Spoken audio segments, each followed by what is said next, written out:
श्री रामचरितमानस का अमर सार आसान भाषा में, जिसमें छुपा है जीवन की सभी समस्याओं का समाधान।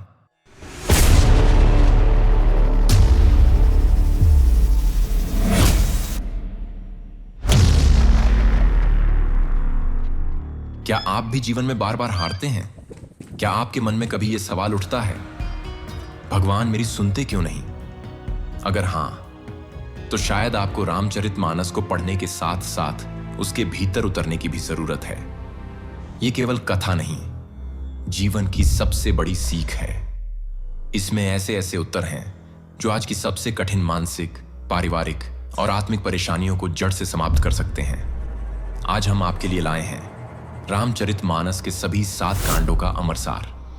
जैसे बाल कांड से सीखेंगे आस्था और विश्वास क्या है, अयोध्या कांड से त्याग और कर्तव्य का मतलब, अरण्य कांड से संकट में धैर्य कैसे रखें, किष्किंधा से सच्चे मित्र और सहयोग की पहचान, सुंदर कांड से संकल्प और सेवा की शक्ति, लंका कांड से धर्म बनाम अधर्म की असली लड़ाई और उत्तर कांड से शांति और जीवन का अंतिम सार। हर कांड, हर भाग एक एक मोती है जो आपके जीवन के अंधकार को उजाले में बदल देगा।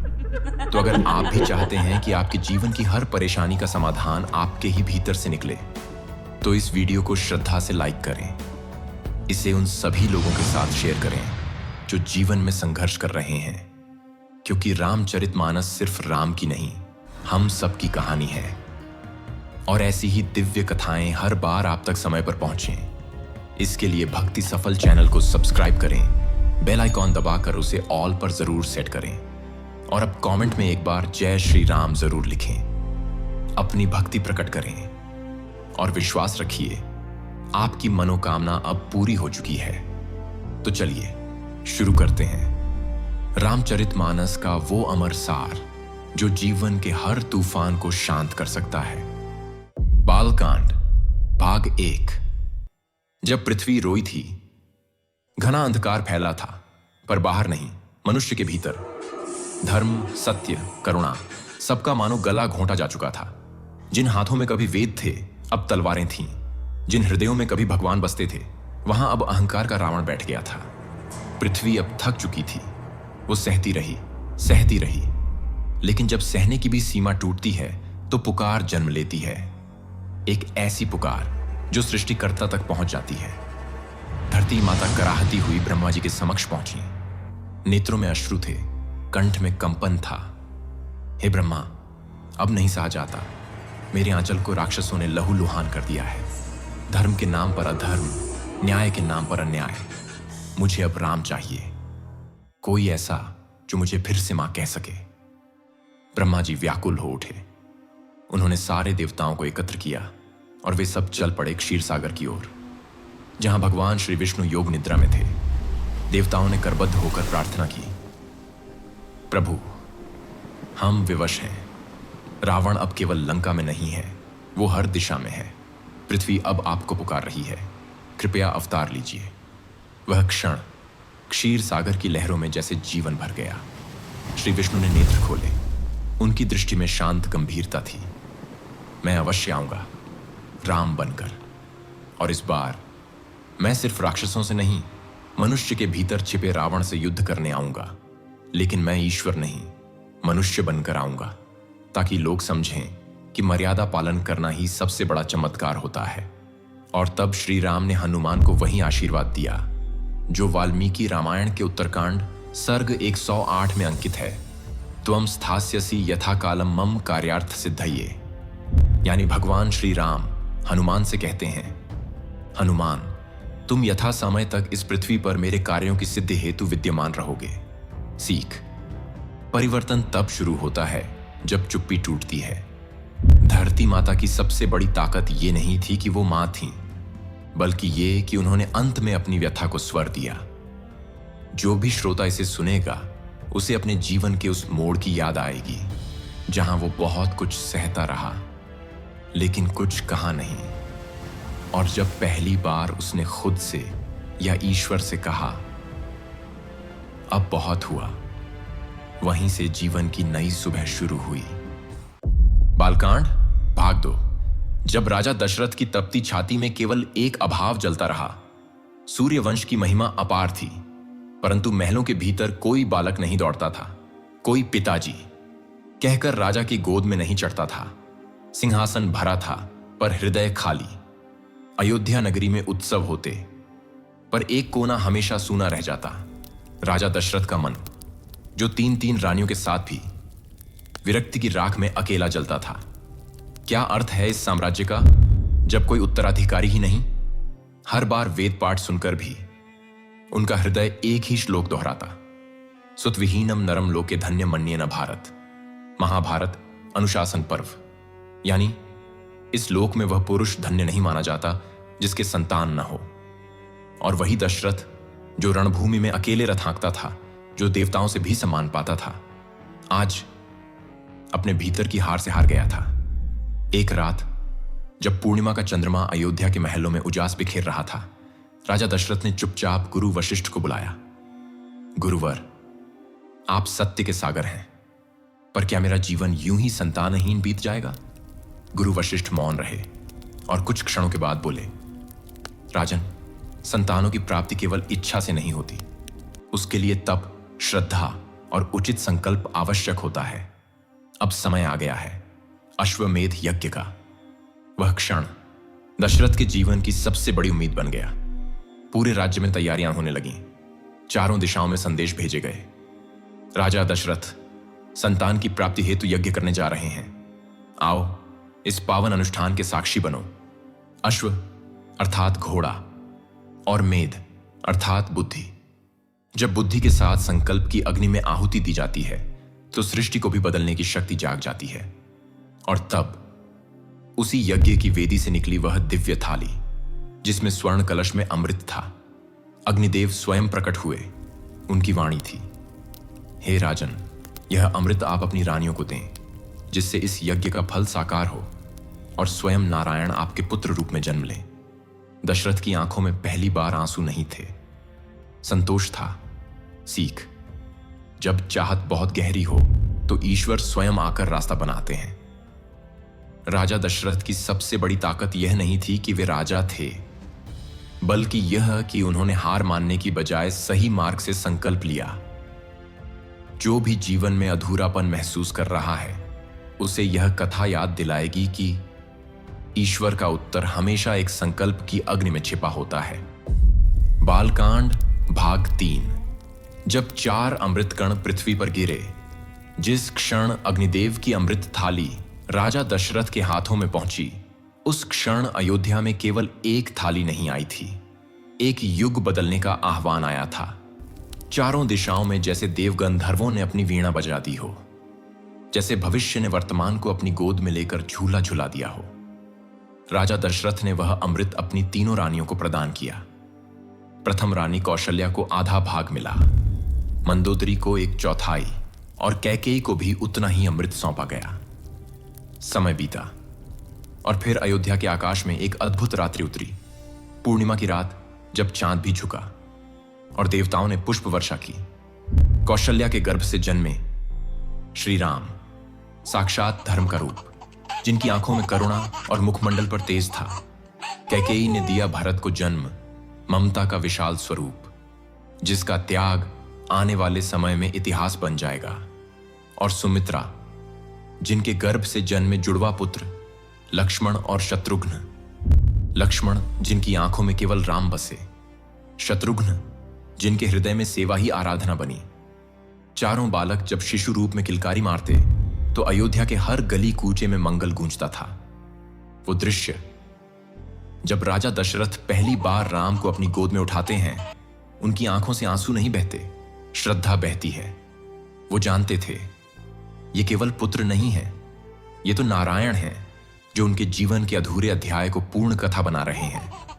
राजा दशरथ के यहां 4 पुत्र उत्पन्न हुए जो अत्यंत तेजस्वी और धर्म में स्थित थे।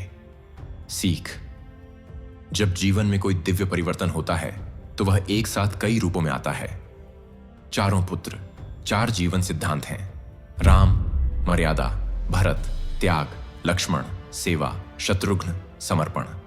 जो भी अपने जीवन में किसी एक मूल्य को अपनाता है, उसके जीवन में राम राज्य अवश्य उतरता है, क्योंकि सिर्फ ईश्वर को पाने से कुछ नहीं होता, ईश्वर जैसे गुणों को अपनाना पड़ता है। बालकांड भाग 4। जब विश्वामित्र ने राम को मां की गोद से मां भारती की गोद में सौंपा, राजा दशरथ का हृदय अभी राम के बाल्यकाल की मधुर लीलाओं में ही बसा था, जहां राम सीता को देखकर मुस्कुराते नहीं बल्कि खुद को पहचानने लगे थे, जहां लक्ष्मण की आंखें केवल एक प्रश्न पूछती थीं, भैया आप जहां कहेंगे मैं चलूंगा। इसी समय अयोध्या के द्वार पर एक तेजस्वी आर्षी आए। उनकी दाढ़ी में तपस्वी जीवन की गाथाएं थीं और आंखों में वह तेज था जिससे दानव भी कांप जाए। वो थे महामुनि विश्वामित्र। राजा दशरथ ने चरणों में प्रणाम किया। गुरुवर, यह अयोध्या आपकी है, जो आज्ञा हो निवेदित हूं।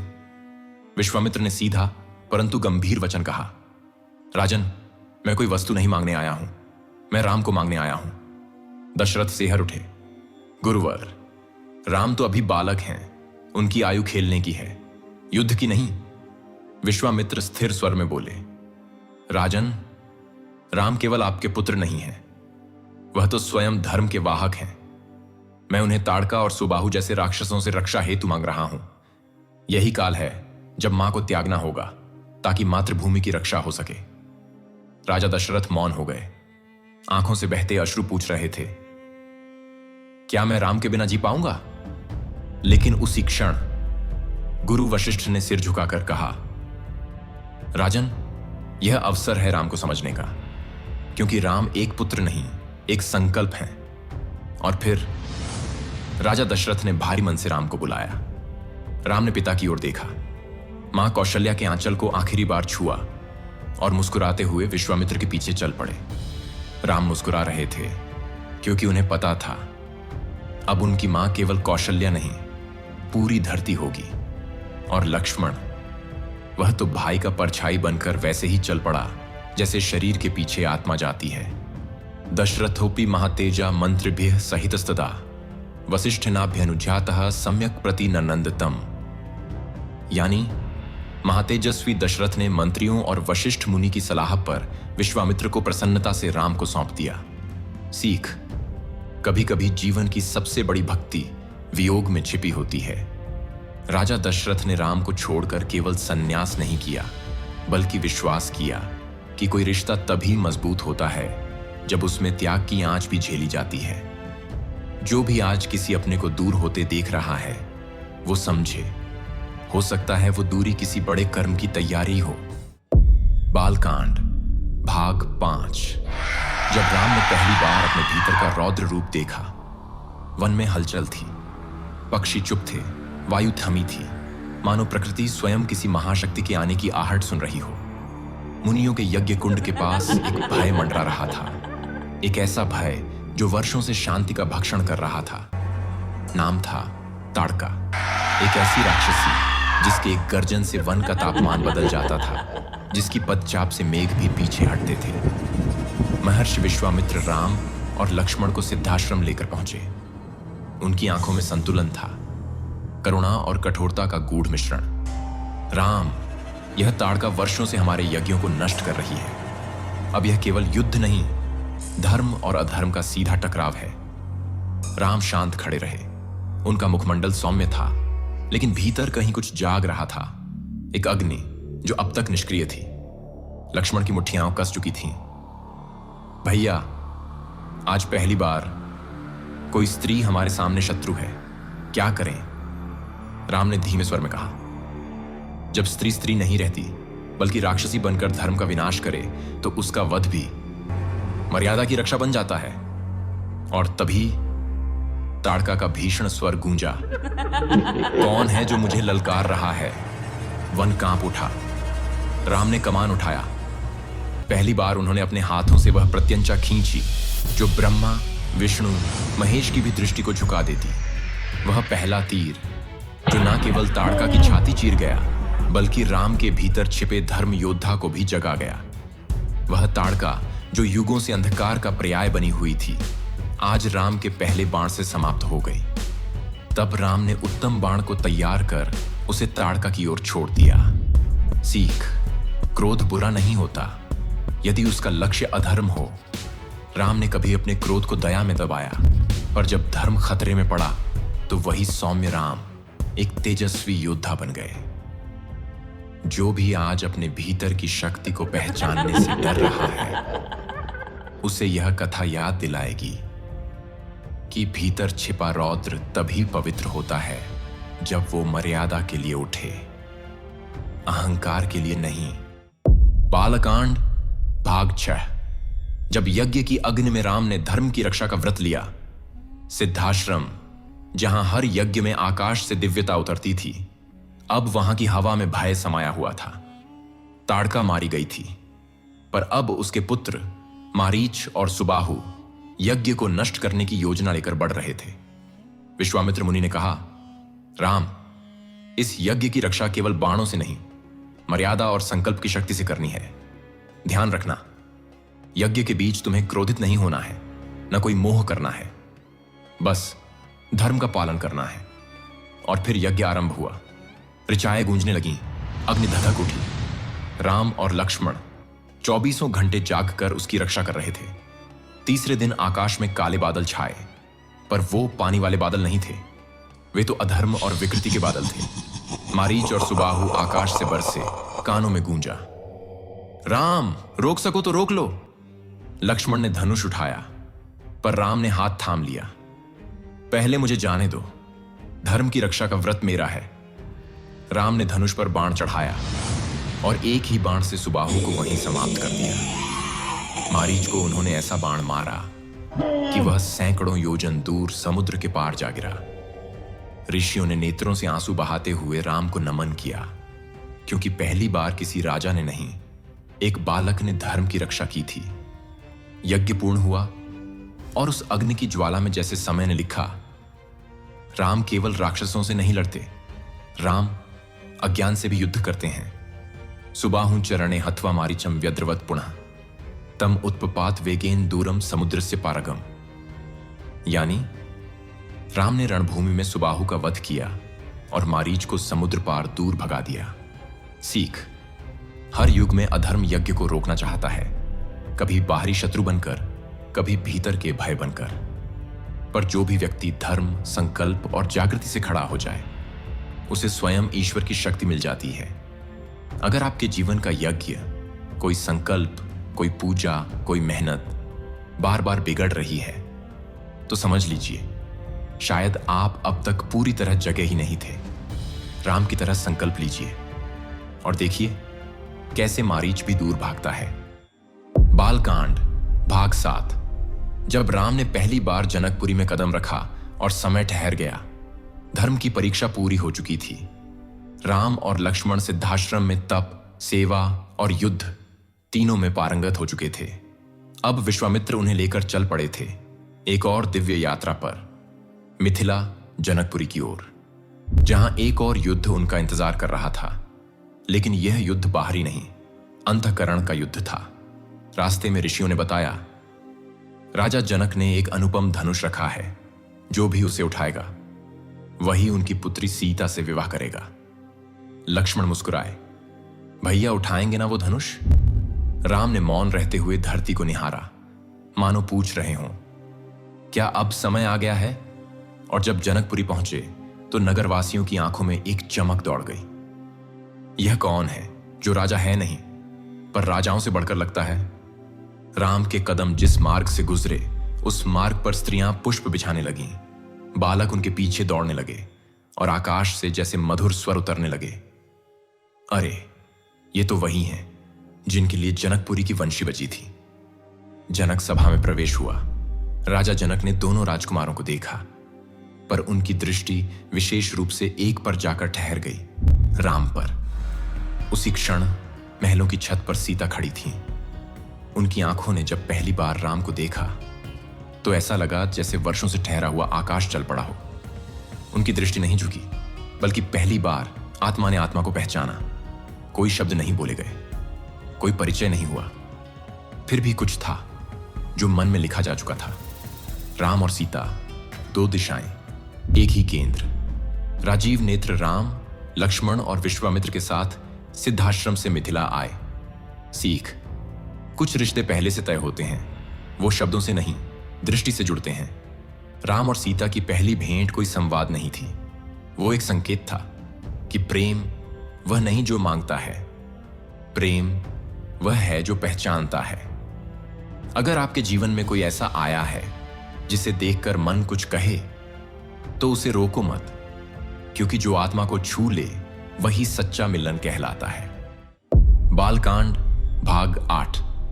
जब शिव का धनुष राम के हाथों मुस्कुरा उठा, जनक सभा एक दिव्यता का मंच, जहां केवल युद्ध नहीं, पुरुषार्थ की असली परीक्षा होती थी। हजारों राजा उपस्थित थे, सोने के मुकुट, रथों की कतारें, बल और अहंकार का प्रदर्शन। पर राजा जनक की दृष्टि सब पर एक सी रही, शांत, प्रतीक्षा करती हुई। सभा के केंद्र में रखा था भगवान शिव का धनुष, न कोई साधारण अस्त्र, बल्कि त्रिकालदर्शी तपस्या का फल, जिसे उठाना तो दूर, छूते ही राजा कंपित हो जाते। राजा जनक उठे। सुनिए हे राजनिष्ठों, जिस पुरुष में सत्य, बल और संयम तीनों हों, वही इस शिव धनुष को उठाकर मेरी पुत्री सीता का वरण कर सकता है, क्योंकि वह केवल कन्या नहीं, मिथिला का मान है। एक एक कर राजा उठे, प्रयास किया, पर कोई धनुष को हिला भी न सका। कुछ ने क्रोध में सभा छोड़ दी, कुछ ने मुस्कुराकर पराजय ढंक दी। तब विश्वामित्र उठे। उनकी वाणी में आदेश नहीं, संकेत था। राम, अब समय है। राम उठे। कोई आक्रोश नहीं, कोई उत्तेजना नहीं, सिर्फ शांति। उन्होंने आगे बढ़कर धनुष को देखा, मानो कह रहे हों, हे नीलकंठ, मैं युद्ध नहीं कर रहा, बस आपकी परीक्षा पूर्ण कर रहा हूं। राम ने धीरे से धनुष को उठाया और जैसे ही प्रत्यंचा चढ़ाई, एक अद्भुत गर्जना हुई। धनुष टूट गया। शिव का धनुष, जिसे युगों से कोई नहीं हिला सका, आज राम की मर्यादा ने झुका दिया। सभा स्तब्ध, मिथिला के आकाश में पुष्प वर्षा। और उस क्षण सीता ने राम को देखा, न नारी की दृष्टि से, न वर की कामना से, बल्कि एक जीवन साथी की नजर से। सविस्फुरंतम धनुषम समायम्य महायशा, मध्येन छिद्य तद्रामो निपपात महीतले। यानी महातेजस्वी राम ने धनुष को खींचा और बीच से तोड़ डाला। वह पृथ्वी पर गिर गया। सीख, शक्ति वह नहीं जो शोर करे, शक्ति वह है जो मौन रहकर इतिहास रचे। राम ने धनुष को नहीं तोड़ा, उन्होंने अहंकार की दीवार तोड़ी और यह सिद्ध किया कि जो भीतर से स्थिर है, वही संसार की सबसे बड़ी गति को भी सहज रोक सकता है। अगर आपके जीवन में कोई परीक्षा बार बार असफल हो रही है, तो राम की तरह मौन रहिए, और जब सही समय आए तो एक बार में उसे ऐसे पार कीजिए कि समय भी सिर झुका ले। बालकांड भाग 9। जब परशुराम आए और दो युगों की आंखें टकराईं, जनक सभा अभी भी स्तब्ध थी। शिव धनुष के टूटने की गूंज केवल मिथिला में नहीं, बल्कि आकाश के देवलोक तक पहुंची थी। वो कोई साधारण घटना नहीं थी, बल्कि दो युगों का संधिकाल था। त्रेता के राम ने सतयुग के परशुराम को अलक्षित चुनौती दे दी थी, और तभी हवा में तप का कंपन हुआ, गगन में बिजली सी चमकी, सभा के द्वार पर एक तेजस्वी रौद्र तपस्वी का प्रवेश हुआ।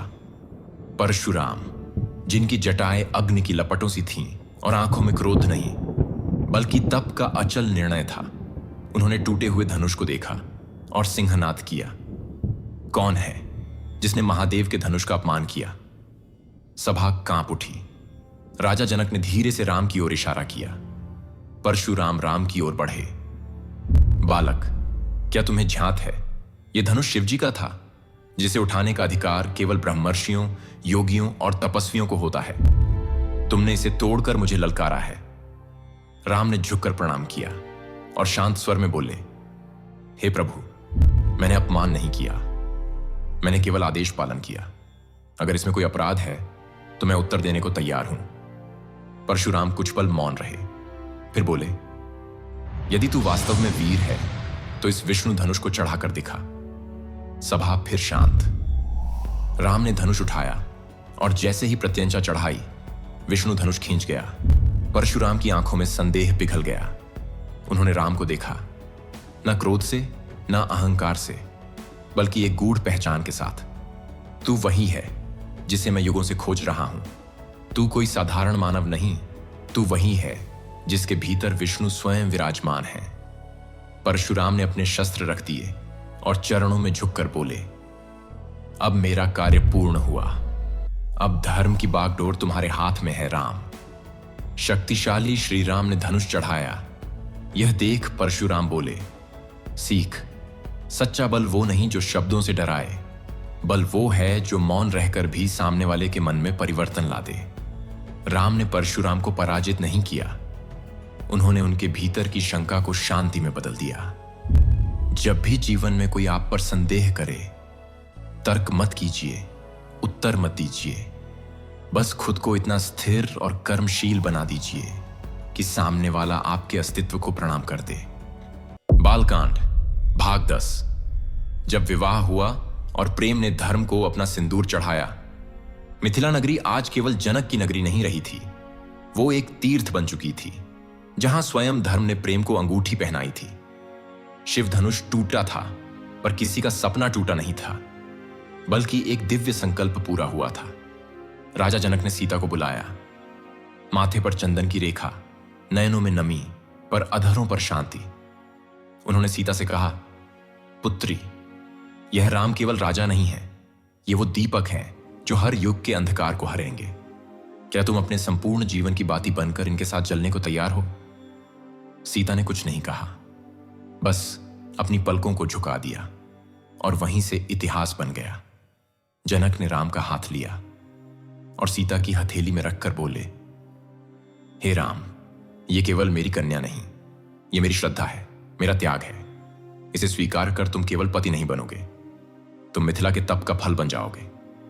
फिर अग्नि के साथ फेरे शुरू हुए। हर फेरा सिर्फ एक वचन नहीं था, बल्कि एक जीवन दर्शन था। पहला फेरा, हम धर्म के लिए साथ चलेंगे।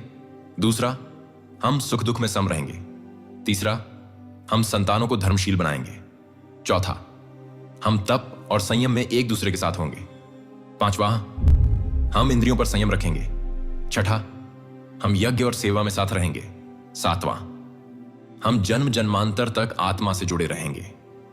जब सप्तपदी पूर्ण हुई तो आकाश से पुष्प वृष्टि होने लगी। ऋषियों ने मंत्र पढ़े, देवताओं ने वीणा छेड़ी और जनकपुरी की गूंज थी, जय श्री राम जय वैदेही। उसके बाद 3 और विवाह हुए, भरत मांडवी, लक्ष्मण ऊर्मिला, शत्रुघ्न श्रुतकीर्ति। चारों भाई अब केवल राजकुमार नहीं रहे, वो युगों के धर्म स्तंभ बन चुके थे। सह धर्मचर्या जनकात्मजाम श्रियम धनुषा जयम प्राप्य रघुत्तमः सदा। यानी जनक नंदिनी सीता को धर्मपत्नी रूप में पाकर राम ने रघुवंश की श्री प्राप्त की।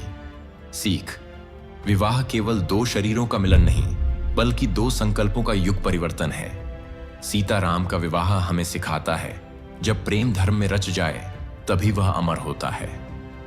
अगर आपके जीवन में कोई साथ है तो उससे पूछिए, क्या हम केवल हाथों से जुड़े हैं या आत्मा से भी? क्योंकि शादी तब विवाह बनती है जब उसमें धर्म सांस लेता है। अयोध्या कांड भाग 1। जब तिलक की तैयारी हुई, लेकिन भीतर कुछ कांप रहा था। अयोध्या में वह सुबह कुछ अलग थी। सूरज पहले की तरह ही निकला था, फिर भी नगर के चेहरे पर कुछ विशेष तेज दिखाई दे रहा था। दशरथ महल के झरोखे से देख रहे थे। जनता हर्षोल्लास में मग्न थी। घरों में दीपक जलाए जा रहे थे, बाजारों में फूलों की माला, संगीत की धुन और एक ही नाम हर गली में गूंज रहा था, राम। हां, आज राजा दशरथ ने निर्णय लिया था। राम का राज तिलक। राजा दशरथ के नेत्रों में नमी थी, लेकिन वो अश्रुधूके नहीं थे, बल्कि उस व्यक्ति के थे जिसने अपने जीवन की सबसे प्रिय संपत्ति को अब राज्य के चरणों में समर्पित कर दिया था। वे सोच रहे थे, राम जब छोटा था तो मेरी अंगुली पकड़कर चला करता था। आज मैं उसकी छाया में अपने राज्य को सौंप रहा हूं। राजमहल में वशिष्ठ जी, सुमंत्र और अन्य मंत्रीगण उपस्थित थे। सबने एक स्वर में कहा, राम इस राज्य के योग्य हैं, क्योंकि उन्होंने सत्ता की इच्छा कभी नहीं की।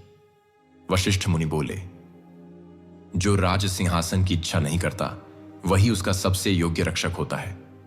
जब यह घोषणा नगर में पहुंची तो अयोध्या में उत्सव की लहर दौड़ गई। स्त्रियां मंगल गीत गाने लगीं, बालक राम की मूर्तियां बनाकर घरों में सजाने लगे। लेकिन उसी महल के एक कोने में एक स्त्री चुप बैठी थी, कैकेयी। वो देख रही थी, आज राम को सब कुछ मिल रहा है और भरत, जो उसका पुत्र है, वो तो अभी केकय देश में है। कैकेयी के मन में कोई विष नहीं था, बस एक मां की चुप चिंता थी। और तभी मंथरा नाम की एक दासी उसके पास आई। धीरे धीरे मीठे शब्दों में उसने कैकेयी के हृदय में एक विचार बो दिया। रानी, क्या आपने कभी सोचा है कि आज राम राजा बन रहा है तो कल भरत कहां रहेगा? कैकेयी चौंकी नहीं, पर चुप हो गई। प्रभात होते ही राजा दशरथ ने नरव्याघ्र राम को युवराज घोषित किया। सीख, जब सब कुछ अच्छा लग रहा हो तभी ईश्वर आपकी परीक्षा शुरू करते हैं। राज तिलक की घोषणा केवल उत्सव नहीं थी, वह राम के जीवन की सबसे कठिन यात्रा की पहली सीढ़ी थी। क्योंकि जब जीवन आपको ऊंचाई देता है तो उससे पहले नींव की मजबूती की परीक्षा जरूर लेता है। जो भी आज किसी बड़ी सफलता के करीब हो, वो यह भाग याद रखे कि जिस दिन सब तालियां बज जाएं, उसी दिन अंदर की स्थिरता को सबसे ज्यादा कसौटी पर रखा जाता है। अयोध्या कांड भाग 2। जब मंथरा ने एक मां को डराया और इतिहास की दिशा मोड़ दी। राजमहल के भीतर आज सब और उत्सव था, पर कैकेयी के कक्ष में एक सन्नाटा फैला था। कमरे में सुगंधित धूप जल रही थी, दीवारों पर रेशमी पर्दे लहर रहे थे, लेकिन एक कोने में खड़ी मंथरा की आंखों में कोई और ही तूफान चल रहा था। वो धीरे धीरे कैकेयी के समीप गई, जो अभी भी शांत थी, सौम्यता से सजी। मंथरा ने प्रणाम किया, फिर मीठे स्वर में पूछा, रानी, क्या आपको आज का समाचार मिला? कैकेयी मुस्कुराई। हां मंथरा, आज राम का राज तिलक होगा। मुझे गर्व है कि ऐसा धर्मात्मा पुत्र अब अयोध्या का राजा बनेगा। मंथरा के होठों पर एक कटु मुस्कान फैल गई। रानी, क्या आप भूल रही हैं कि आप भरत की मां हैं? राज्य तो आपके पुत्र को मिलना चाहिए था, पर राम को दे दिया जा रहा है। और आज आप हर्षित हैं? कैकेयी की मुस्कान ज्यों की त्यों थी। मंथरा, राम मुझे भरत से कम प्रिय नहीं। वो इस राज्य का योग्य उत्तराधिकारी है और भरत तो स्वयं राम से प्रेम करता है। मंथरा का स्वर अब धीरे धीरे भावनाओं की आंच में तपने लगा। रानी, आज आप राम को राजा बनने देंगी तो कल भरत और आप केवल नाम के रह जाएंगे। कौशल्या तो स्वयं आपको दासी समझेगी और भरत, वो तो किसी कोने में बैठा रहेगा। कैकेयी चुप थीं, पर अब उनका मौन पहले जैसा निष्कलंक नहीं था। मंथरा ने अंतिम तीर छोड़ा। आप कभी याद करती हैं उस समय को जब आपने युद्ध में दशरथ की जान बचाई थी? उन्होंने आपको 2 वरदान दिए थे। क्यों ना अब वो वरदान मांगकर राम का वनवास करवा दें और भरत को राज्य दिलवा दें?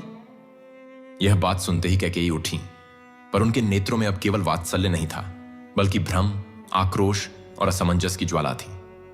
उन्होंने धीमे स्वर में कहा, क्या मैं ऐसा कर सकती हूं? मंथरा झुकी और बोली, नहीं रानी, आप कर नहीं सकती।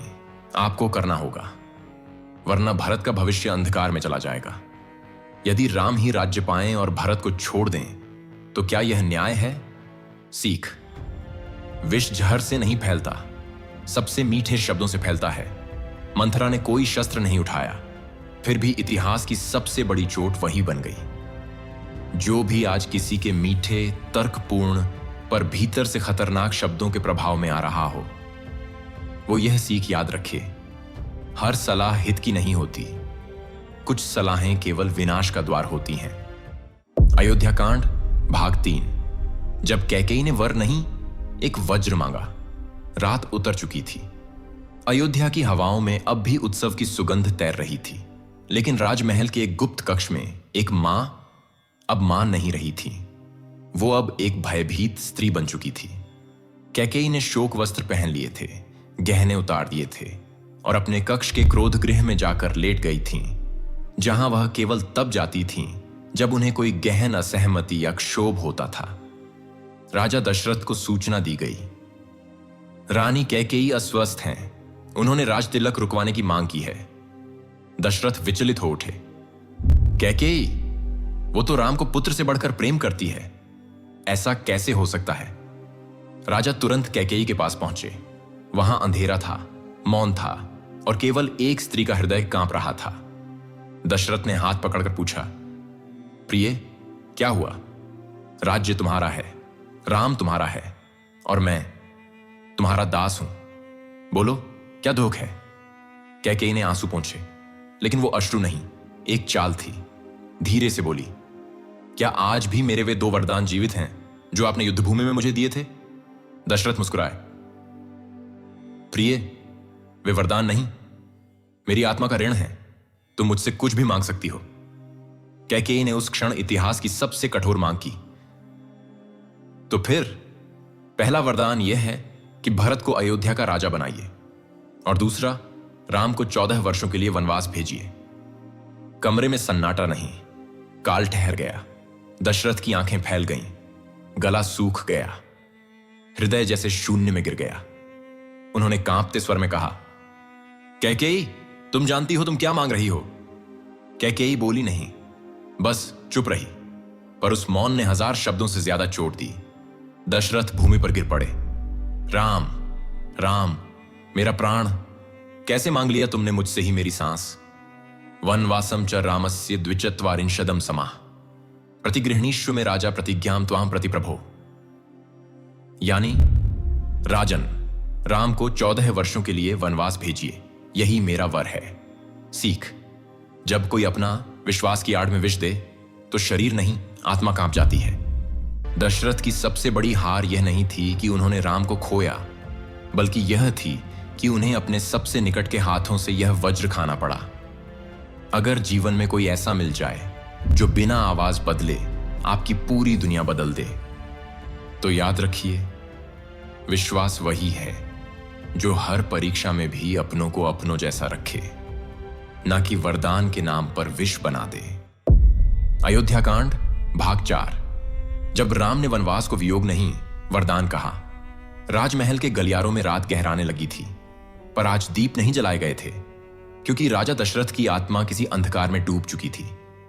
उनकी आंखें लाल थीं, हृदय कांप रहा था, और कंठ से केवल एक ही नाम निकलता, राम। उधर राम अपने कक्ष में थे, एकदम शांत। उत्सव की तैयारियों की थकान उनके चेहरे पर नहीं थी, बल्कि कोई गहरी शांति जैसे उन्हें भीतर से छू रही थी। तभी सुमंत्र दौड़ते हुए आए। राम, महाराज आपको अभी बुला रहे हैं। राम उठे, बिना कोई प्रश्न किए। उन्होंने मां कौशल्या को प्रणाम किया और सीधे उस कक्ष की ओर बढ़ चले जहां उनका भविष्य उनकी प्रतीक्षा कर रहा था, पर एक छलावे की तरह। जब राम अंदर पहुंचे तो उन्होंने देखा, राजा दशरथ भूमि पर पड़े हैं, कांप रहे हैं, और कैकेयी चुपचाप सिंहासन के पास खड़ी हैं। राम ने चरण स्पर्श किए। पिताश्री, आपने मुझे स्मरण किया? दशरथ कुछ कह नहीं पाए, केवल आंखों से अश्रु गिरते रहे। शब्द कैकेयी के मुख से निकले, राम, तुम्हारे पिताजी तुम्हें अब राजा नहीं बनाना चाहते। उन्होंने तुम्हारे लिए एक और मार्ग चुना है, वनवास का मार्ग। 14 वर्षों तक तुम्हें इस राज्य, इस महल और अपने परिजनों से दूर रहना होगा। राम ने एक क्षण कैकेयी को देखा, न क्रोध न दुख, बस स्वीकार। फिर पिता की ओर देखा, जो अब तक कुछ बोल नहीं पाए थे। राम ने उनका हाथ पकड़कर धीरे से कहा, पिताश्री, मुझे आपसे कोई शिकायत नहीं। आपका आदेश मेरे लिए पूजा है। और मां कैकेयी, आपने जो मांगा वो मुझे त्याग नहीं लगता, बल्कि एक पवित्र अवसर प्रतीत होता है जहां मैं राज्य नहीं, धर्म की सेवा कर सकूंगा। दशरथ रो पड़े। राम, तू मेरा प्राण है, कैसे भेज दूं तुझे उस अज्ञात वन में? राम मुस्कुराए, पिताश्री, धर्म वही होता है जो कठिन हो, पर मन को शांति दे। आपने वचन दिया है, अब मुझे उसे निभाने दीजिए। ना हम राज्यम न कामये न सुखम न च मेदिनीम त्वत्प्रणमम सदा कामम कर्तुमेव मम प्रियम। यानी, मुझे राज्य, सुख या पृथ्वी की इच्छा नहीं है, मुझे तो केवल आपकी आज्ञा का पालन करना प्रिय है। सीख, सच्चा भक्त वो नहीं जो पूजा में झुके, बल्कि वो है जो त्याग में मुस्कुरा सके। राम ने वनवास को दंड नहीं माना, बल्कि एक आत्मयात्रा का प्रारंभ माना। अगर आपके जीवन में कोई बड़ा त्याग करना पड़े और वह निर्णय धर्म, मर्यादा या आत्मिक शांति के लिए हो, तो पीछे मत हटिए, क्योंकि कभी कभी त्याग ही आपकी असली पहचान बनता है। अयोध्या कांड भाग 5। जब सीता ने वनवास को पति के बिना अधूरा कहा, राम अपने कक्ष में लौटे थे। अब वे राजकुमार नहीं, एक त्यागी पथिक बन चुके थे। कमर में धनुष, मन में शांति और नेत्रों में भविष्य की झलक थी। जैसे ही उन्होंने दरवाजा खोला, सीता उनकी ओर दौड़ी। स्वामी, आप कहां थे? मुझे तो लगा आज का दिन हमारी राजगद्दी का होगा। राम ने सिर झुकाया। सीते, आज राज्य नहीं, वनवास मिला है। और फिर शांत स्वर में कहा, मैं जा रहा हूं 14 वर्षों के लिए। सीता की मुस्कान थम गई। चेहरे पर चिंता नहीं थी, बल्कि अद्भुत धैर्य उतर आया। और मैं? उन्होंने सीधे पूछा। राम बोले, आप महलों में रहें, माता पिता की सेवा करें। वन का जीवन कठोर है, वहां केवल कंटीले रास्ते हैं, न सुख है न सुविधा। सीता ने धीरे से राम का हाथ पकड़ा। स्वामी, क्या विवाह केवल उत्सवों में साथ चलने का नाम है?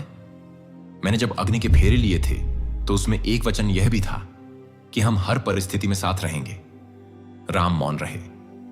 सीता आगे बोली, मैं जानती हूं, वन में हिंसा है, भोजन की कमी है, जानवरों की दहाड़ है, लेकिन बिना आपके मेरे जीवन में सबसे बड़ा वनवास यही है कि मैं अयोध्या में रहूं और आप वहां। राम, यदि आप मुझे रोकते हैं तो मैं एक पतिव्रता नहीं, केवल एक राजकुमारी कहलाऊंगी, और वो मेरे लिए सबसे बड़ा अपमान होगा। राम की आंखें भीग गईं। सीते, तुम मेरी शक्ति हो, लेकिन यह मार्ग कठिन है। सीता मुस्कुराई। तो फिर कठिन रास्ते पर एक दीपक और रख लीजिए, जिसका नाम है सीता। हे तपस्वी, मैं पति के बिना कोई पुण्य नहीं जानती। यदि आप मुझे साथ न ले जाएंगे तो मैं वन नहीं जाऊंगी।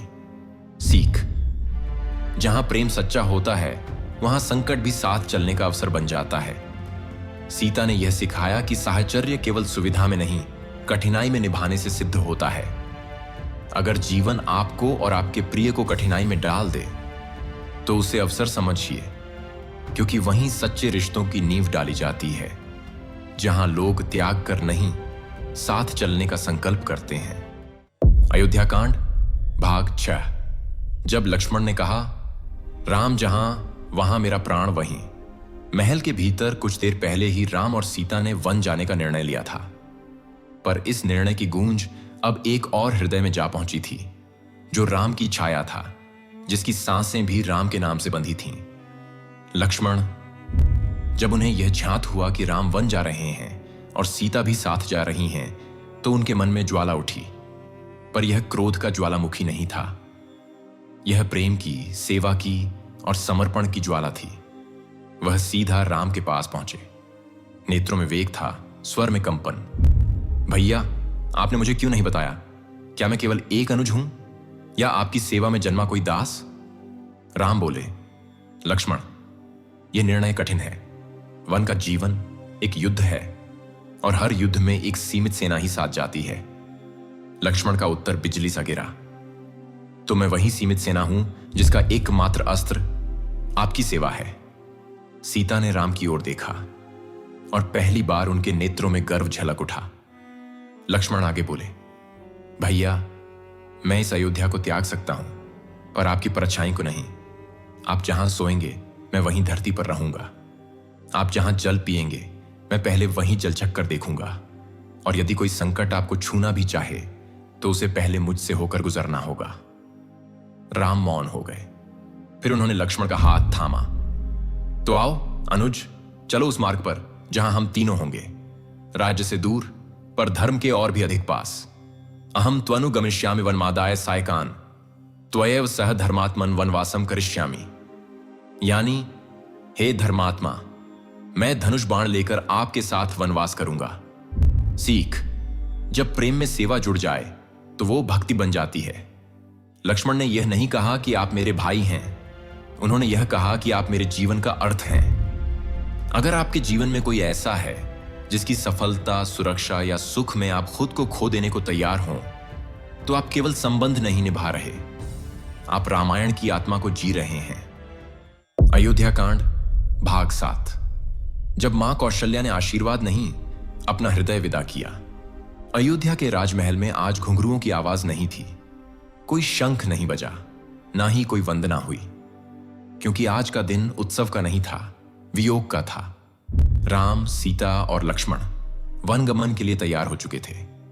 सिर पर जटाझूट, वस्त्र सामान्य, कमर में धनुष बाण, पर मन में गंगा जल जैसी शुद्धता। तीनों अब माता कौशल्या से विदा लेने पहुंचे। जब राम उनकी कक्ष में पहुंचे तो मां को भूमि पर बैठा देखा। नेत्रों में आंसू नहीं, बल्कि एक तटस्थ जलधारा थी जो न शोर करती थी न ठहरती थी। राम ने चरण स्पर्श किए और बोले, मां, आपका आशीर्वाद लेने आया हूं, वनगमन के लिए प्रस्थान करना है। कौशल्या ने राम का चेहरा देखा और वर्षों पहले की गोद में झूलती उस बाल मुस्कान को याद किया। वो बोली, बेटा, मैं तुझे फूलों में देखना चाहती थी, पर तू तो कांटों के पथ पर जा रहा है। राम बोले, मां, कांटे और फूल अगर धर्म के मार्ग पर मिलते हैं तो दोनों ही प्रभु के प्रसाद हैं। कौशल्या उठी, राम का मस्तक चूमा और धीमे से कहा, जा बेटा, पर अगर तुझे भूख लगे तो मेरे हृदय की धड़कनें सुनना, वो तेरे लिए रोटियां बन जाएंगी। अगर तू थक जाए तो मेरी ममता तेरा आसन बन जाएगी। सीता ने झुककर मां के चरणों को छुआ। कौशल्या ने उसका सिर उठाया। सीते, अब तू केवल वधू नहीं, वन की देवी बनने जा रही है। तेरा त्याग मेरी पूजा से बड़ा होगा। लक्ष्मण भी आगे बढ़े। मां ने कहा, पुत्र, तू केवल अनुज नहीं, अब राम की रक्षा की ढाल है। मेरी सांसें अब तुम्हारे बाणों में बसेंगी। तीनों ने प्रणाम किया और जैसे ही कक्ष से बाहर निकले, मां कौशल्या वहीं खड़ी रहीं। आशीर्वाद नहीं दिया, क्योंकि उनका आशीर्वाद तो उनकी आत्मा के साथ जा रहा था। सा राम मालिंग्य महात्मनम पुनः शिरस्युपाघ्राय सुतम सुदुःखिता उवाच रामम करुणम सुसंश्रिता वणम गते त्वय्यहम्प्यनुव्रज। यानी कौशल्या ने राम को गले लगाया, सिर चूमा और करुणा से कहा, यदि तुम वन जाओगे तो मैं भी तुम्हारे साथ चलूंगी।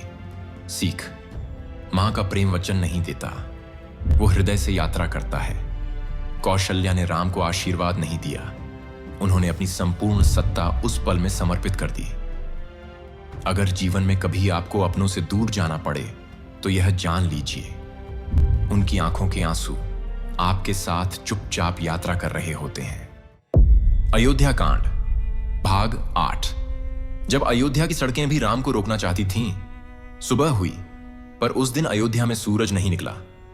निकला तो था, पर उसकी किरणों में उजाला नहीं, एक ठंडी उदासी थी।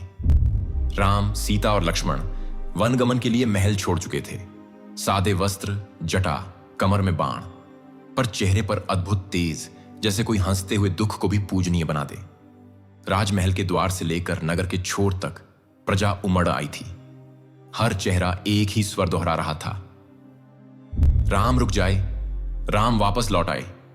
एक बूढ़ी स्त्री आगे बढ़ी, राम के चरणों पर गिर पड़ी। लल्ला, तू राजा नहीं बना तो क्या? हमारा चयन तो तू ही था, अब किसके लिए दीप जलाएंगे? एक पिता अपने बेटे से कह रहा था, बेटा देख ले, यह है राजा जो तख्त छोड़कर जंगल की ओर मुस्कुरा के जाता है। और उधर राम हर किसी को हाथ जोड़कर प्रणाम कर रहे थे। किसी की आंखों में आंसू देखकर नहीं रुके, किसी के कंठ से निकले विलाप पर नहीं डगमगाए, क्योंकि उन्हें पता था अगर आज वे भावनाओं से टूटे तो भविष्य की मर्यादा बिखर जाएगी। सीता, जो एक रानी हुआ करती थीं, आज नंगे पांव धूल में चल रही थीं, पर चेहरा ऐसा मानो वन नहीं, किसी तीर्थ की ओर बढ़ रही हूं। लक्ष्मण हर उस नागरिक को देख रहे थे जो राम के पीछे पीछे चल पड़ा था। तब उन्होंने हल्के से राम से पूछा, भैया, क्या हम इन्हें मना करें? राम बोले, नहीं लक्ष्मण, आज अगर कोई रोना चाहता है तो रोने दो, क्योंकि जो मन से प्रेम करते हैं उन्हें रोकना नहीं चाहिए, उन्हें धीरे धीरे विदा देना चाहिए। अंततः राम गंगा तट तक पहुंचे। अब उन्हें पार जाना था। गुहा नाव लेकर आया, लेकिन चरण धोने पर अड़ गया। प्रभु, मैंने सुना है आप जिनके पैर रखते हैं वो राजा बन जाते हैं। अगर मेरी नाव पर आपने ऐसे ही चढ़ गए तो कहीं ये भी अयोध्या न बन जाए। राम मुस्कुराए। गुहा ने उनके चरण धोए और उन्हें पार उतारा। अयोध्या की भूमि ने प्रेम से, पीड़ा से और आंसुओं से राम को विदा किया, जैसे कोई मां अपने पुत्र को दूर मंदिर भेज रही हो। रामम दृष्ट्वा जनो राजन स्वगृहात् प्रस्थितम वनम स्वस्वम व्यत्यज्ञ कृतस्नम च जजुर्विप्रमुखो जनः। यानी राजन, जब राम को वन के लिए प्रस्थान करते देखा तो नगरवासी अपना सब कुछ छोड़कर उनके पीछे चल पड़े। सीख, कभी कभी नेतृत्व पद से नहीं, पद चिन्हों से पहचाना जाता है। राम ने अयोध्या नहीं छोड़ी। उन्होंने सिखाया कि सच्चा राजा वह होता है जो सिंहासन के बिना भी लाखों दिलों पर राज्य करता है। अगर आज आप किसी ऐसी स्थिति से गुजर रहे हैं जहां आपको लगे कि त्याग करना पड़ रहा है, तो याद रखिए, हर त्याग किसी और के लिए उम्मीद बनता है। अयोध्या कांड भाग 9। जब दशरथ ने राम राम कहते हुए प्राण त्यागे, अयोध्या के महलों में अब कोई दीपक नहीं जलता था, न शंख बजता था, न वीणा की स्वर लहरियां गूंजती थीं। सिर्फ एक धीमा टूटता हुआ स्वर बार बार सुनाई देता था, राम राम राम। राजा दशरथ अब न किसी सभा की शोभा थे, न किसी युद्ध की जयकार। वो केवल एक वियोगी पिता थे जिसका पुत्र उसकी आंखों के सामने से चला गया और वो उसे रोक भी न सका। सिंहासन तो खाली था, पर दशरथ का हृदय पूर्ण रूप से रिक्त हो चुका था। राजमहल के सेवक, मंत्री, रानियां सब चुप थे। किसी को समझ नहीं आ रहा था कि जिस राजा की एक पुकार पर युद्ध थम जाते थे, आज उसकी पीड़ा को कोई शांत नहीं कर पा रहा। कौशल्या उनके पास बैठी थी, नेत्रों में अश्रु, हाथों में तुलसी जल। प्राणनाथ, एक बार आंखें खोलिए, आपका राम फिर आएगा। मैं वचन देती हूं, वो लौटेगा। पर दशरथ की सांसें अब भारी हो चुकी थीं। वो टूटी टूटी आवाज में बोले, कौशल्या, मैंने राम को नहीं खोया, मैंने अपना जीवन खो दिया है। राम केवल पुत्र नहीं, वो मेरा सत्य था, मेरी तपस्या थी। कैकेयी ने केवल 2 वर नहीं मांगे, उसने मेरी सांसें छीन ली। उन्होंने एक अंतिम दृष्टि आकाश की ओर डाली और मुंह से निकला, राम, और प्राण निकल गए। अयोध्या के सम्राट अब केवल इतिहास बन चुके थे, पर उनका वियोग हर पिता के मन में अमर हो गया। राजा दशरथ राम राम कहते हुए अंत में केवल राम का नाम जपते रहे। राम के बिना उन्हें अपने जीवन में कोई प्रियता नहीं दिखी। सीख, जिसके जीवन का केंद्र प्रेम हो, उसके लिए वियोग मृत्यु से बड़ा होता है। दशरथ की मृत्यु हमें यह सिखाती है, राजा बनने से पहले एक इंसान होना जरूरी है। अगर आज आप भी किसी ऐसे अपार दुख से गुजर रहे हैं जहां शब्द नहीं बचते, तो बस इतना जानिए, प्रेम का अर्थ कभी कभी यही होता है कि हम किसी को जाते हुए देख लें, पर लौटने की उम्मीद कभी न छोड़ें। अयोध्या कांड भाग 10। जब भरत ने कहा, अगर राम नहीं लौटे तो राजा की जगह श्मशान पर बैठूंगा। केकय देश से भरत लौट चुके थे, लेकिन यह वह अयोध्या नहीं थी जिसे वो छोड़कर गए थे। न नगाड़े बजे, न स्वागत हुआ, न माता कैकेयी की गोद मिली, न पिता दशरथ की बाहें। केवल महलों की दीवारें रो रही थीं और एक सन्नाटा भरत की आत्मा को भीतर से चीर रहा था। भरत ने जब अपने पिता की मृत्यु का समाचार सुना तो भूमि पर गिर पड़े। पिताश्री, एक बार, बस एक बार बुला लेते, मैं आता दौड़कर आपके चरणों में प्राण दे देता। और जब उन्होंने मां कैकेयी से पूछा, राम भैया कहां हैं, कैकेयी ने गर्व से कहा, मैंने ही भेजा है उन्हें वनवास, और अब तुम्हें राजा बनते देखना चाहती हूं। भरत के मन में जैसे प्रलय फट पड़ा। मां, आपने मुझे क्या बना दिया? एक भाई का धोखेबाज, एक पिता का अपराधी। उन्होंने मुकुट को दूर फेंका। अगर यह राज्य मुझे इस कीमत पर मिला है तो मैं इसे मृत शरीर मानता हूं। भरत ने उसी क्षण संकल्प लिया, मैं राम भैया को वापस लाऊंगा। अगर उन्होंने लौटने से इनकार किया तो मैं वन में ही रहूंगा, और यदि उन्होंने मुझे राजा बना दिया तो मैं यह राज्य नहीं पहनूंगा। उसके द्वार पर बैठकर उसे संभालूंगा, पर सिंहासन खाली रहेगा, क्योंकि उसका असली स्वामी केवल राम है। भरत ने गुरु वशिष्ठ, मंत्रीगण और समस्त अयोध्या की प्रजा को साथ लिया और निकल पड़े उस ओर जहां राम, सीता और लक्ष्मण वन में निवास कर रहे थे। अयोध्या की धरती ने फिर एक बार प्रण लिया, जहां तक भरत का चरण जाएगा वहां तक भाई के लिए प्रेम की गाथा गाई जाएगी। न मैं राजा हूं, न यह राज्य मेरा है, न ही मां अब मेरे लिए हितकारी हैं। मेरे लिए राम ही बंधु हैं, राम ही स्वर्ग हैं, राम ही सब कुछ हैं। सीख, सच्चा प्रेम हाथ पकड़ता नहीं, धर्म का झंडा उठाता है। भरत ने साबित किया कि राज्य, अधिकार और संबंध सब व्यर्थ हैं अगर उसमें धर्म, सच्चाई और भाईचारा न हो। अगर कभी आपके जीवन में ऐसा अवसर आए जहां रिश्ते और धर्म के बीच चुनाव करना पड़े, तो भरत को याद कीजिए, जिन्होंने रिश्ते को बचाने के लिए राज्य की कीमत चुका दी। अरण्यकांड भाग 1। जब वन का हर वृक्ष राम को प्रणाम करने झुक गया। 14 वर्षों का वनवास, जहां अयोध्या के महल छोड़ने से ज्यादा धर्म को साथ लेकर चलना कठिन था। राम, सीता और लक्ष्मण अब पंचवटी के घने वनों में प्रवेश कर चुके थे। वहां कोई शाही द्वार नहीं था, न रथ न सेवा, बस धरती पर बिछी पत्तियां थीं और आकाश से झरती चांदनी। पर इन तीनों के चेहरे पर कोई क्लेश नहीं, केवल तेज था। पक्षी उनकी उपस्थिति से चुप हो जाते, पवन शांत होकर बहती और पेड़, जिनकी शाखाएं वर्षों से स्वाभाविक रूप से उठी थीं, अब स्वतः झुकने लगीं, जैसे प्रकृति स्वयं राम के वनगमन को धर्मगमन मान रही हो। लक्ष्मण ने छोटी सी कुटिया बनानी शुरू की, जंगल की लकड़ियों से, कुछ घास, कुछ पत्ते, कुछ मिट्टी। सीता ने एक छोटे से जल स्रोत के पास जाकर जल भरने का स्थान खोजा, जहां फूल खिले थे और तितलियां नाचती थीं, जैसे वन भी देवी सीता का स्वागत कर रहा हो। राम ने लक्ष्मण से कहा, अनुज, यह वनवास केवल तप नहीं है, यह अवसर है जीवन के उन रहस्यों को जानने का जो अयोध्या के राजसी जीवन में छिप गए थे। लक्ष्मण ने पूछा, भैया, क्या आपको अयोध्या की याद नहीं आती? राम मुस्कुराए, मुझे अयोध्या नहीं, प्रजा का प्रेम याद आता है, और वही प्रेम मुझे यहां भी शांति देता है। कुटिया बन चुकी थी। पहली रात तीनों धरती पर सोए। सीता के सिरहाने राम, राम के समीप लक्ष्मण। चांद आसमान से झांक रहा था और जैसे प्रकृति यह पूछ रही थी, क्या यही है वो राजा जिसने जंगल को मंदिर बना दिया?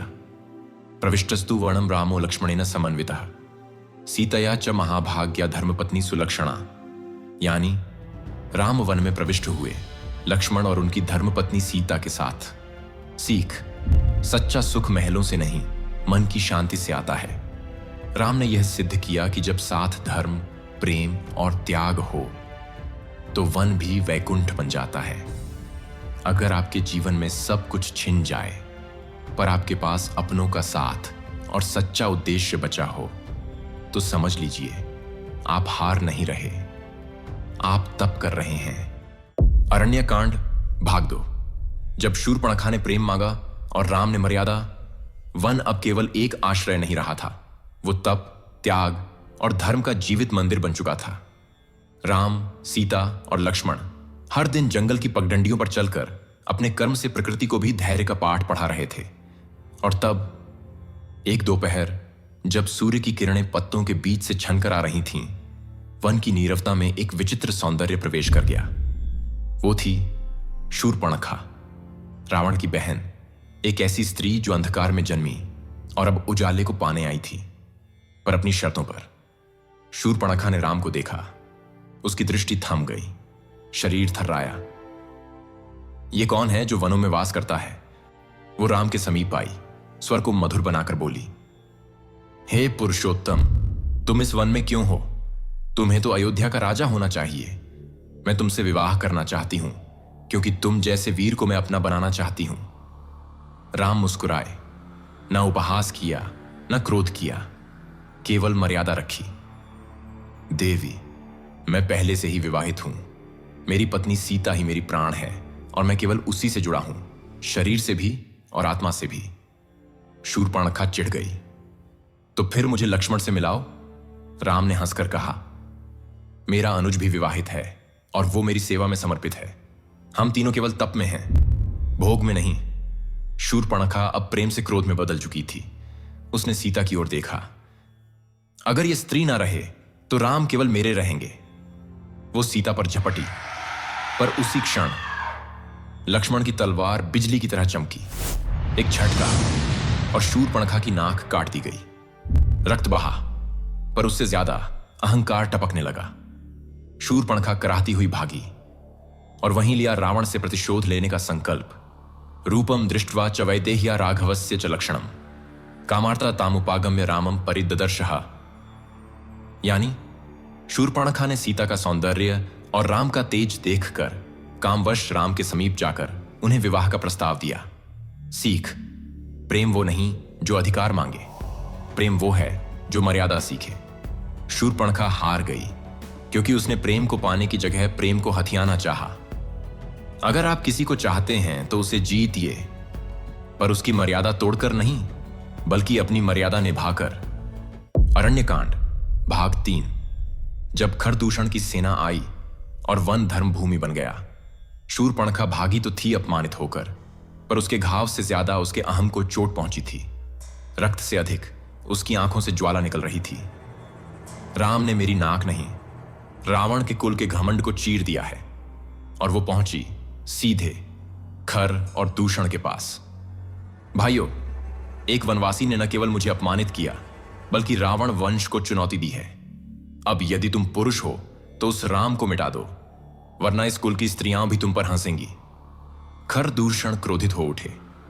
उन्होंने तुरंत 14,000 राक्षसों की सेना तैयार की। एक मनुष्य ने हमारी बहन को ललकारा है, अब उसे ऐसा सबक सिखाएंगे कि जंगल भी डर से कांप उठेगा। उधर पंचवटी के वनों में शांति थी। राम वट वृक्ष के नीचे ध्यानमग्न बैठे थे। सीता पुष्प चुन रही थीं। लक्ष्मण नदी से जल ला रहे थे। तभी पृथ्वी थरथराई, धूल उड़ने लगी, वन के पशु भागने लगे। लक्ष्मण ने दूर से देखा, भैया, राक्षसों की सेना हमारी ओर बढ़ रही है और संख्या अनगिनत है। राम शांत रहे, कमर से धनुष उठाया, प्रत्यंचा चढ़ाई और मुस्कुराकर बोले, आज मेरा धर्म यह नहीं कि मैं केवल रक्षा करूं, आज धर्म यह है कि वन को अधर्म से मुक्त करूं। अकेले राम ने खड़े होकर खरदूषण की सेना का सामना किया। बाणों की वर्षा, पवन से भी तेज गति, आकाश गूंज उठा। हर बाण से एक अधर्मी गिरा, हर तीर से एक वन सुरक्षित हुआ। राम अकेले थे, पर ऐसा प्रतीत हो रहा था जैसे स्वयं धर्म ने आकार ले लिया हो। अंततः खर और दूषण भी रणभूमि में धराशायी हो गए। वन जिसमें शूर्पणखा ने अधर्म की छाया डाली थी, अब राम के तेज से धर्मभूमि बन गया। सदत्वा बाणमेकम तु राघवो रजनीचरम खरम रथस्थम सन्निपत्य जगरह च राघव। यानी राघव ने एक ही बाण से रथारूढ़ खर का वध किया। सीख, जहां तर्क चुप हो जाए वहां धर्म को खड़ा होना पड़ता है। राम ने केवल राक्षस नहीं मारे, उन्होंने दिखाया कि जब अधर्म सीमा पार करता है तो शांति भी शस्त्र बन जाती है। अगर जीवन में कभी आपको सच की रक्षा अकेले करनी पड़े तो पीछे मत हटिए, क्योंकि सच्चाई की ताकत कभी संख्या से नहीं, राम जैसे संकल्प से मापी जाती है। अरण्यकांड भाग 4। जब रावण आया और राम से सीता को चुरा नहीं, समय को ललकार गया। खर दूषण की सेना राम के हाथों समाप्त हो चुकी थी। पंचवटी का आकाश अब शांत था, पर यह शांति स्थायी नहीं थी, बल्कि एक तूफान से पहले की नीरवता थी। लंका में रावण क्रोधित बैठा था। राजमहल में अग्नि की तरह उसकी आंखें जल रही थीं। राम, एक वनवासी ने मेरी बहन का अपमान किया, मेरी सेना का वध किया, और अब वो मेरा अपमान बना है। तभी मारीच वहां पहुंचा। रावण ने कहा, मारीच, तुम सिद्ध मायावी हो। मैं चाहता हूं कि तुम एक सोने का हिरण बनकर राम को वन में भटका दो और मैं उस अवसर पर सीता का हरण कर सकूं। मारीच कांप उठा। राम कोई साधारण मनुष्य नहीं, वो धर्म की सजीव मूर्ति है। उनसे उलझना स्वयं काल से टकराना है। रावण गरजा, अगर तू मरेगा भी तो मेरे उद्देश्य के लिए मरेगा, और मैं सीता को लाकर लंका की रानी बनाऊंगा। मारीच विवश था। वो एक चमकते स्वर्ण हिरण के रूप में पंचवटी पहुंचा, अद्भुत सुंदर, विलक्षण तेज वाला। सीता की दृष्टि उस पर पड़ी और वो बोली, प्रभु देखिए कितना सुंदर हिरण है, क्या आप इसे पकड़ सकते हैं? राम मुस्कुराए। सीते, यह सामान्य नहीं लगता, फिर भी मैं देखता हूं। राम लक्ष्मण से बोले, जब तक मैं लौटूं मेरी प्राण पत्नी की रक्षा करना। राम हिरण के पीछे चले गए। मारीच उन्हें दूर ले गया और अंत में जब राम ने बाण चलाया, मारीच ने राम की आवाज में पुकारा, लक्ष्मण, सीता, बचाओ। सीता भयभीत हुई। लक्ष्मण, भैया को कुछ हो गया है। लक्ष्मण बोले, देवी, यह आवाज भैया की नहीं, पर आपने यदि आदेश दिया तो मैं अवश्य जाऊंगा। लक्ष्मण भी वन में निकल पड़े और यही वह क्षण था जिसका रावण को वर्षों से इंतजार था। वह एक तपस्वी ब्राह्मण के वेश में आया, पात्र में जल, हाथ में कमंडल, मुख पर मोहक मुस्कान। सीता ने अंजलि में जल दिया। रावण ने कहा, देवी, मैं लंका का राजा रावण हूं और अब आप मेरी हैं। सीता ने भय से कांपते हुए कहा, मैं श्री राम की पत्नी हूं। यदि तुमने मुझे छुआ तो संपूर्ण सृष्टि में तेरा कोई स्थान नहीं बचेगा। पर रावण ने धर्म नहीं सुना, केवल अहंकार की गूंज में सीता को उठा लिया। अग्नि गवाह थी, धरती स्तब्ध थी और आकाश कांप रहा था, क्योंकि अब धर्म के खिलाफ युद्ध शुरू हो चुका था। सीताम पद्मपलाशाक्षीं प्रगृह्य वशमागताम जगाम त्रिदशारण्यम रावणः शत्रु रावणः। यानी रावण ने पद्मनयनी सीता को बलपूर्वक पकड़ लिया और उन्हें रथ पर बैठाकर ले गया। सीख, अधर्म की सबसे बड़ी भूल यही होती है, वो धर्म को कमजोर समझ लेता है। रावण ने सीता को चुराया नहीं, बल्कि स्वयं के विनाश को न्योता दे दिया। अगर जीवन में कोई आपकी शांति, आपके प्रेम, आपके धर्म को चुराने आए तो घबराइए मत। बस याद रखिए, धैर्य से किया गया संघर्ष कभी हारता नहीं। अरण्यकांड भाग 5। जब जटायु ने प्राण गंवाए पर आत्मा से राम को जीत लिया, सीता को लेकर रावण आकाश में उड़ चला था, पुष्पक विमान की गति से तेज, पर उसके भीतर अहंकार की आग और अधर्म की चिंगारी थी। सीता रो रही थीं, हाथ उठाकर पृथ्वी से कह रही थीं, हे धरती, मुझे निगल लो, राम के बिना मेरा कोई अस्तित्व नहीं। आकाश कांप रहा था, वनों में पशु विलाप कर रहे थे, लेकिन तभी एक छाया आकाश को काटती हुई सामने आई। वह थे जटायु, वृद्ध, विशाल, गरुड़ वंश के राजा, दशरथ के मित्र और राम के प्रति निष्ठावान। उन्होंने रावण का मार्ग रोका। रावण, तू एक नारी को जबरन ले जा रहा है, क्या यही तेरे कुल का धर्म है? रावण हंसा, तू एक बूढ़ा पक्षी है, क्या करेगा मेरी सेना के विरुद्ध? जटायु गरजे, मुझे तेरी सेना नहीं दिखती, सामने केवल अधर्म दिखता है और मैं उस पर वार करना जानता हूं। और फिर एक भीषण युद्ध प्रारंभ हुआ। जटायु ने रावण के रथ को रोका, उसके अश्वों को घायल किया, रावण के मुकुट को गिराया। पर रावण, दशों दिशाओं को कंपा देने वाला योद्धा, उसने तलवार खींची और जटायु के पंख काट डाले। जटायु गिरते रहे, लेकिन सीता की ओर देख सिर्फ एक बात बोले, देवी, डरिए मत, राम आएंगे, वे जरूर आएंगे। धरती ने एक योद्धा को खो दिया, लेकिन राम ने एक अनमोल रक्षक पा लिया। कुछ समय पश्चात राम और लक्ष्मण वहां पहुंचे। जंगल में जटायु को रक्त से सना पाया। राम दौड़े, आंखों में अश्रु, स्वर कांपता हुआ। कौन है जिसने मेरे पिता के मित्र को यह दशा दी? जटायु ने टूटी सांसों से कहा, प्रभु, रावण सीता को ले गया, मैं रोक नहीं सका। राम ने उनका सिर अपनी गोद में रखा। नहीं जटायु, तुम पराजित नहीं हुए, तुम तो मुझसे पहले मेरी सीता की रक्षा के लिए लड़े, तुम तो मेरे सच्चे कुलगुरु हो। और वहीं जटायु ने प्राण त्यागे, पर हृदय में राम का नाम लेकर। राम ने उनका अंतिम संस्कार स्वयं पुत्रवत किया। गत्वा तु रामः सह लक्ष्मणेन जटायुषं तम निपतन्तमेकम् ददर्श भूमौ पतितं विशालम शरैरुपातम रुधिरम स्रवणतम। यानी राम और लक्ष्मण ने जाकर जटायु को जमीन पर घायल अवस्था में पड़ा देखा, उनसे रक्त बह रहा था। सीख, रक्षक वो नहीं जो सशक्त हो, रक्षक वो है जो धर्म के लिए अपने प्राण भी अर्पित कर दे।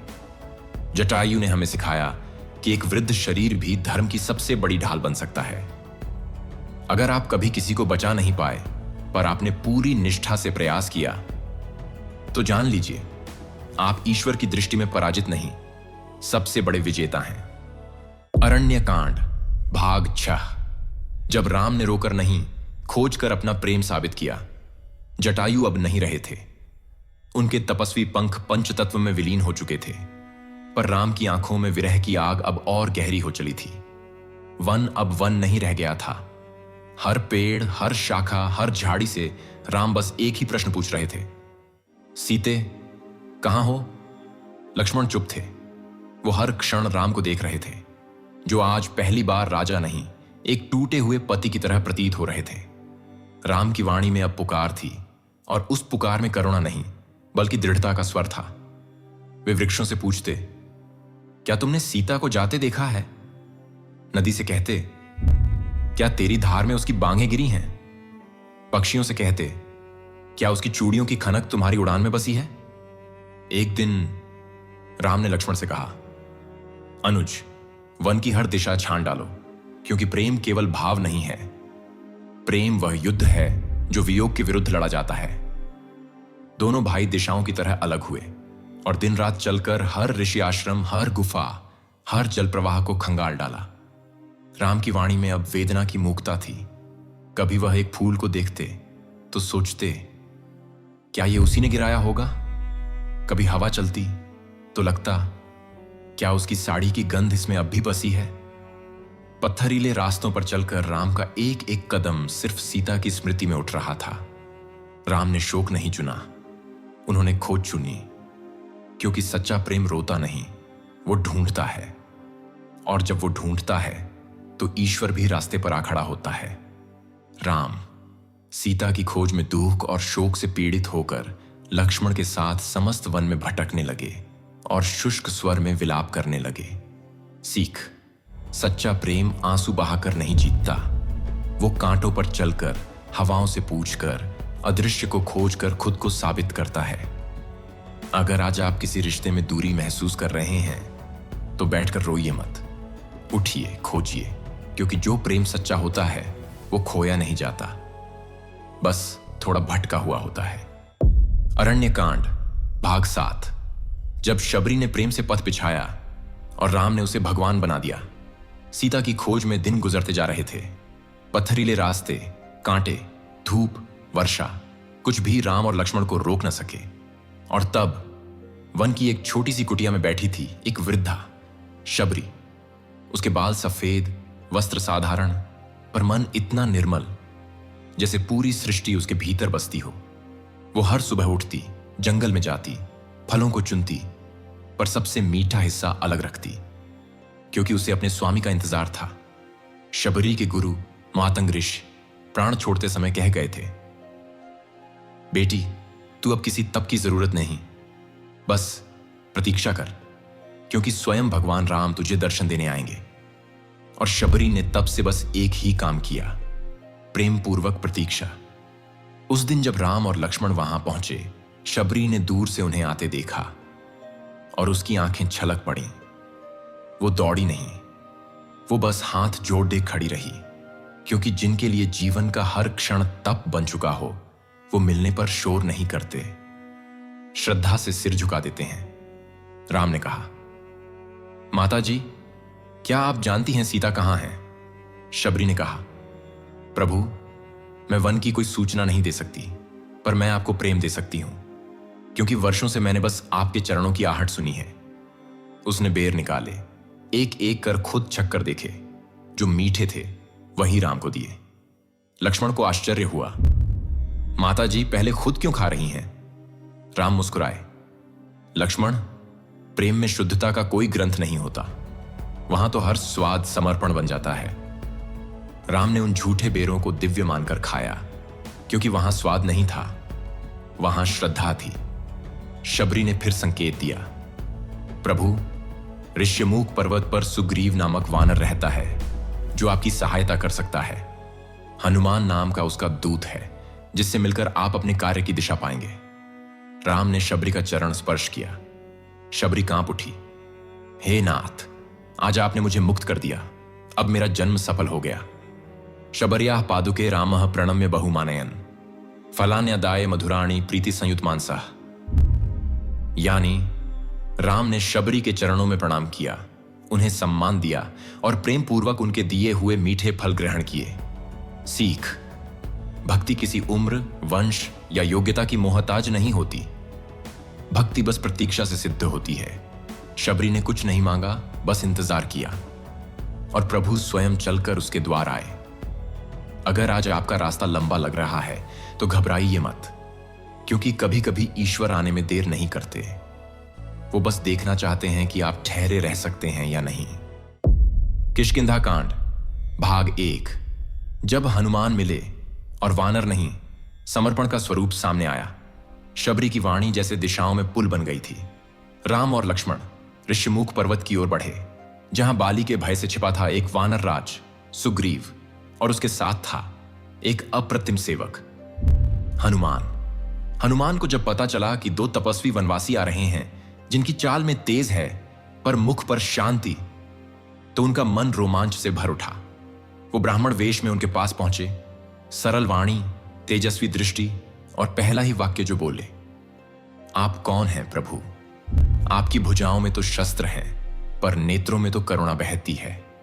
आप वन में क्यों भटक रहे हैं? राम ने उत्तर देने से पहले लक्ष्मण की ओर देखा, जैसे कहना चाह रहे हों, देखो लक्ष्मण, जो हमारे परिचय को भी प्रेम की आंखों से देखे वो ही हमारा अपना है। फिर राम बोले, मैं दशरथ पुत्र राम हूं, यह मेरे भ्राता लक्ष्मण हैं।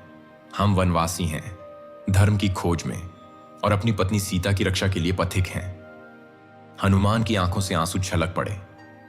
प्रभु, मैं तो वर्षों से बस आपके ही रूप की प्रतीक्षा कर रहा था।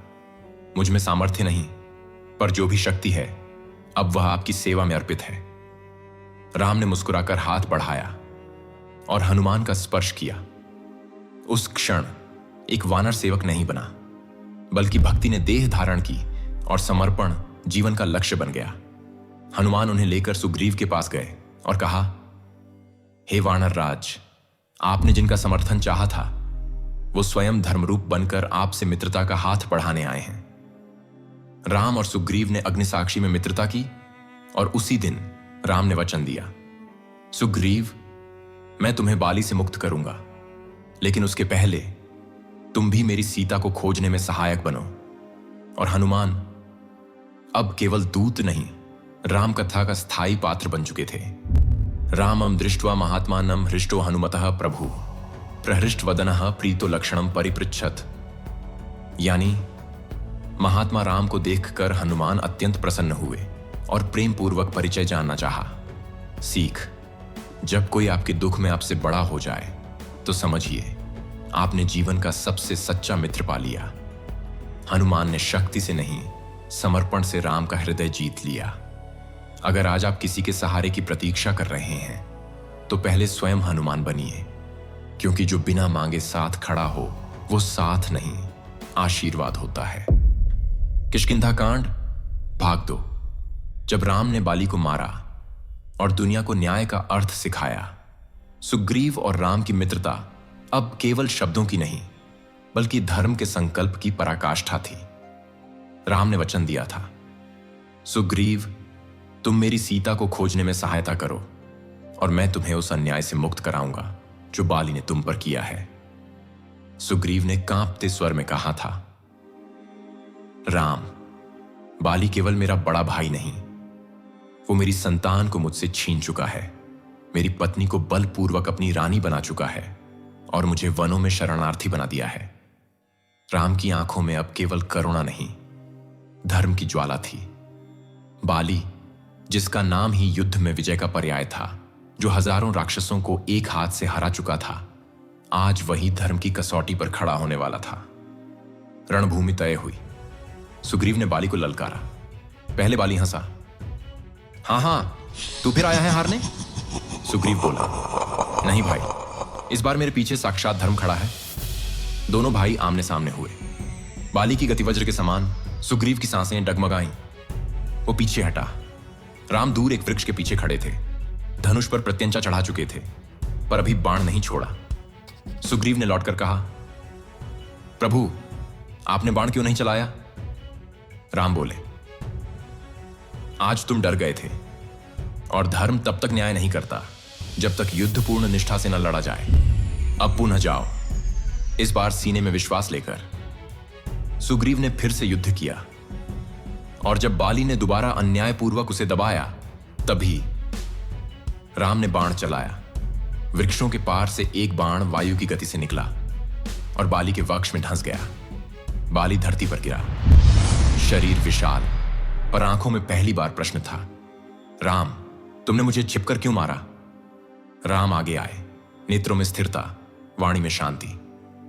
बाली, मैं तुझसे युद्ध नहीं कर रहा था, मैं न्याय कर रहा था। तू अपने भाई की स्त्री को अपहरित कर राज्य पर अन्यायपूर्वक बैठा था, और जब कोई राजा धर्म छोड़ देता है तब वह ईश्वर की दृष्टि में राक्षस हो जाता है। बाली मौन हो गया। उसने अपने पुत्र अंगद की ओर देखा। बेटा, आज से राम ही तुम्हारे पिता हैं, क्योंकि उन्होंने मुझे मारा नहीं, मुझ में छिपे अन्याय को नष्ट किया है। बाली ने राम को हाथ जोड़े प्रणाम किया और प्राण त्याग दिए। एक अधर्मी राजा नहीं, बल्कि प्रायश्चित करता हुआ आत्मा बनकर। अहम त्वान निहतम पश्यन् धर्मजम सत्य विक्रमम नातिवर्ते महिपाल स्वधर्मम क्षत्रियः प्रभु।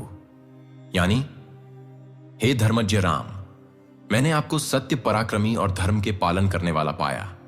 कोई भी क्षत्रिय राजा अपने धर्म से ऊपर नहीं होता। सीख, धर्म की तलवार न्याय के लिए उठती है, न कि क्रोध या बदले के लिए। राम ने सिखाया, जब अपनों से न्याय करना पड़े तब भी धर्म को मत छोड़ो। अगर कभी जीवन में आपको अपनों के विरुद्ध भी खड़ा होना पड़े तो पहले यह तय कीजिए कि आप क्रोध से नहीं, धर्म से संचालित हैं या नहीं। सुंदरकांड भाग 1। जब हनुमान ने समुद्र लांघा और सीता को सिर्फ राम का नहीं, उम्मीद का संदेश दिया। अब तक सीता लंका में थी, अशोक वाटिका के एक कोने में, जैसे चांद किसी अजनबी आकाश में बंदी हो। रावण रोज आता था, राजसी वस्त्रों में, वाणी में मोह और मुख पर अधिकार। सीते, मैं लंका का सम्राट हूं, तुझे वह सब दूंगा जो अयोध्या भी न दे सकी। पर सीता की आंखें हर उत्तर में बस यही कहती, राम राम राम। उधर राम ने वानर सेना को समुद्र किनारे भेजा। वहां से पता चला सीता लंका में है, रावण की बंदनी है। अब प्रश्न था, कौन जाएगा लंका? कौन करेगा वह कार्य जिसे आज तक कोई नहीं कर सका? हनुमान आगे बढ़े। प्रभु, मुझे आज्ञा दें, मुझे किसी सम्मान की आवश्यकता नहीं, बस एक कार्य दीजिए। सीता माता को बताना है कि आप आ रहे हैं। राम ने एक मुद्रिका दी। यह मेरी अंगूठी ले जाओ, वह इसे पहचानेंगी और जानेंगी कि राम अब केवल पति नहीं, प्रलय बनकर आ रहे हैं। हनुमान समुद्र किनारे पहुंचे और वहां खड़े होकर राम का नाम लिया, और उस नाम की शक्ति से वो लांघ गए पूरा सागर, बिना थके, बिना रुके। लंका में प्रवेश करते ही वो हर पहरेदार को चकमा देते हुए सीधा पहुंचे अशोक वाटिका में। वहां एक क्षीण देह पर तेजस्वी दृष्टि वाली स्त्री बैठी थी, मां सीता। हनुमान ने वृक्ष के ऊपर से धीरे से राम की मुद्रिका नीचे गिराई। सीता की नजर पड़ी और उनके अधरों से निकला, राम। हनुमान उतरकर सामने आए। माता, राम ने मुझे भेजा है, आपके लिए नहीं, अपने लिए, क्योंकि वो कहते हैं जब तक सीता सुरक्षित नहीं तब तक राम भी नहीं। सीता रो पड़ी। क्या उन्होंने मेरा नाम लिया था? हनुमान बोले, हर श्वास में, हर पद चिन्ह में, हर वाणी में। सीता ने उन्हें आशीर्वाद दिया और कहा, मेरे प्राण अब इस विश्वास पर टिके हैं कि राम आएंगे और अधर्म को नष्ट करके मुझे मेरे धर्म तक पहुंचाएंगे। अयम स रामो दयितः प्रियश्च ममात्मजः पितुरेव प्रियः सन् त्वया सहायः प्रतिपत्तिमेति दृष्ट कृते राम कृतानुकंपः। यानी, यह वही राम है जो मेरे प्रिय हैं, मेरे पिता समान हैं। अब जब तुम उनके सहायक हो तो मेरे प्रति उनकी कृपा स्पष्ट है। सीख, प्रेम की सबसे बड़ी अभिव्यक्ति उपस्थित होना नहीं है, बल्कि उम्मीद देना है। हनुमान ने राम का नहीं, उस भरोसे का संदेश दिया जो वियोग में भी विश्वास को जीवित रखता है। अगर कभी कोई आपसे दूर हो जाए और आप कुछ कर न सकें तो सिर्फ एक संदेश दीजिए, मैं आ रहा हूं, क्योंकि कभी कभी उम्मीद ही सबसे बड़ा साथ होती है। सुंदरकांड भाग 2। जब हनुमान ने लंका में कहा राम आ रहे हैं और पूरी रावण सभा कांप गई। सीता माता को राम का संदेश देकर हनुमान अब संदेशवाहक नहीं रहे थे, वो अब चेतावनी बन चुके थे। लंका की भूमि पर उन्होंने अपने चरण जमाए और कहा, अब रावण को बताना होगा कि राम के धैर्य की भी एक सीमा है। हनुमान ने सबसे पहले अशोक वाटिका में उत्पात मचाया। राक्षसियां जो सीता को ताने देती थीं, जो रोज उसे डराती थीं, आज उनके सामने एक वानर नहीं, राम का तेज खड़ा था। हनुमान ने वृक्ष उखाड़ दिए, अशोक वाटिका की छाया हिला दी। सैनिकों ने उन्हें घेर लिया, पर हर वार पर एक गर्जना गूंजती थी, जय श्री राम। सैनिकों की भीड़ में हनुमान अकेले खड़े थे, पर ऐसा प्रतीत हो रहा था जैसे पूरी वानर सेना उनकी आत्मा में समाई हो। आखिरकार उन्हें रावण की सभा में ले जाया गया।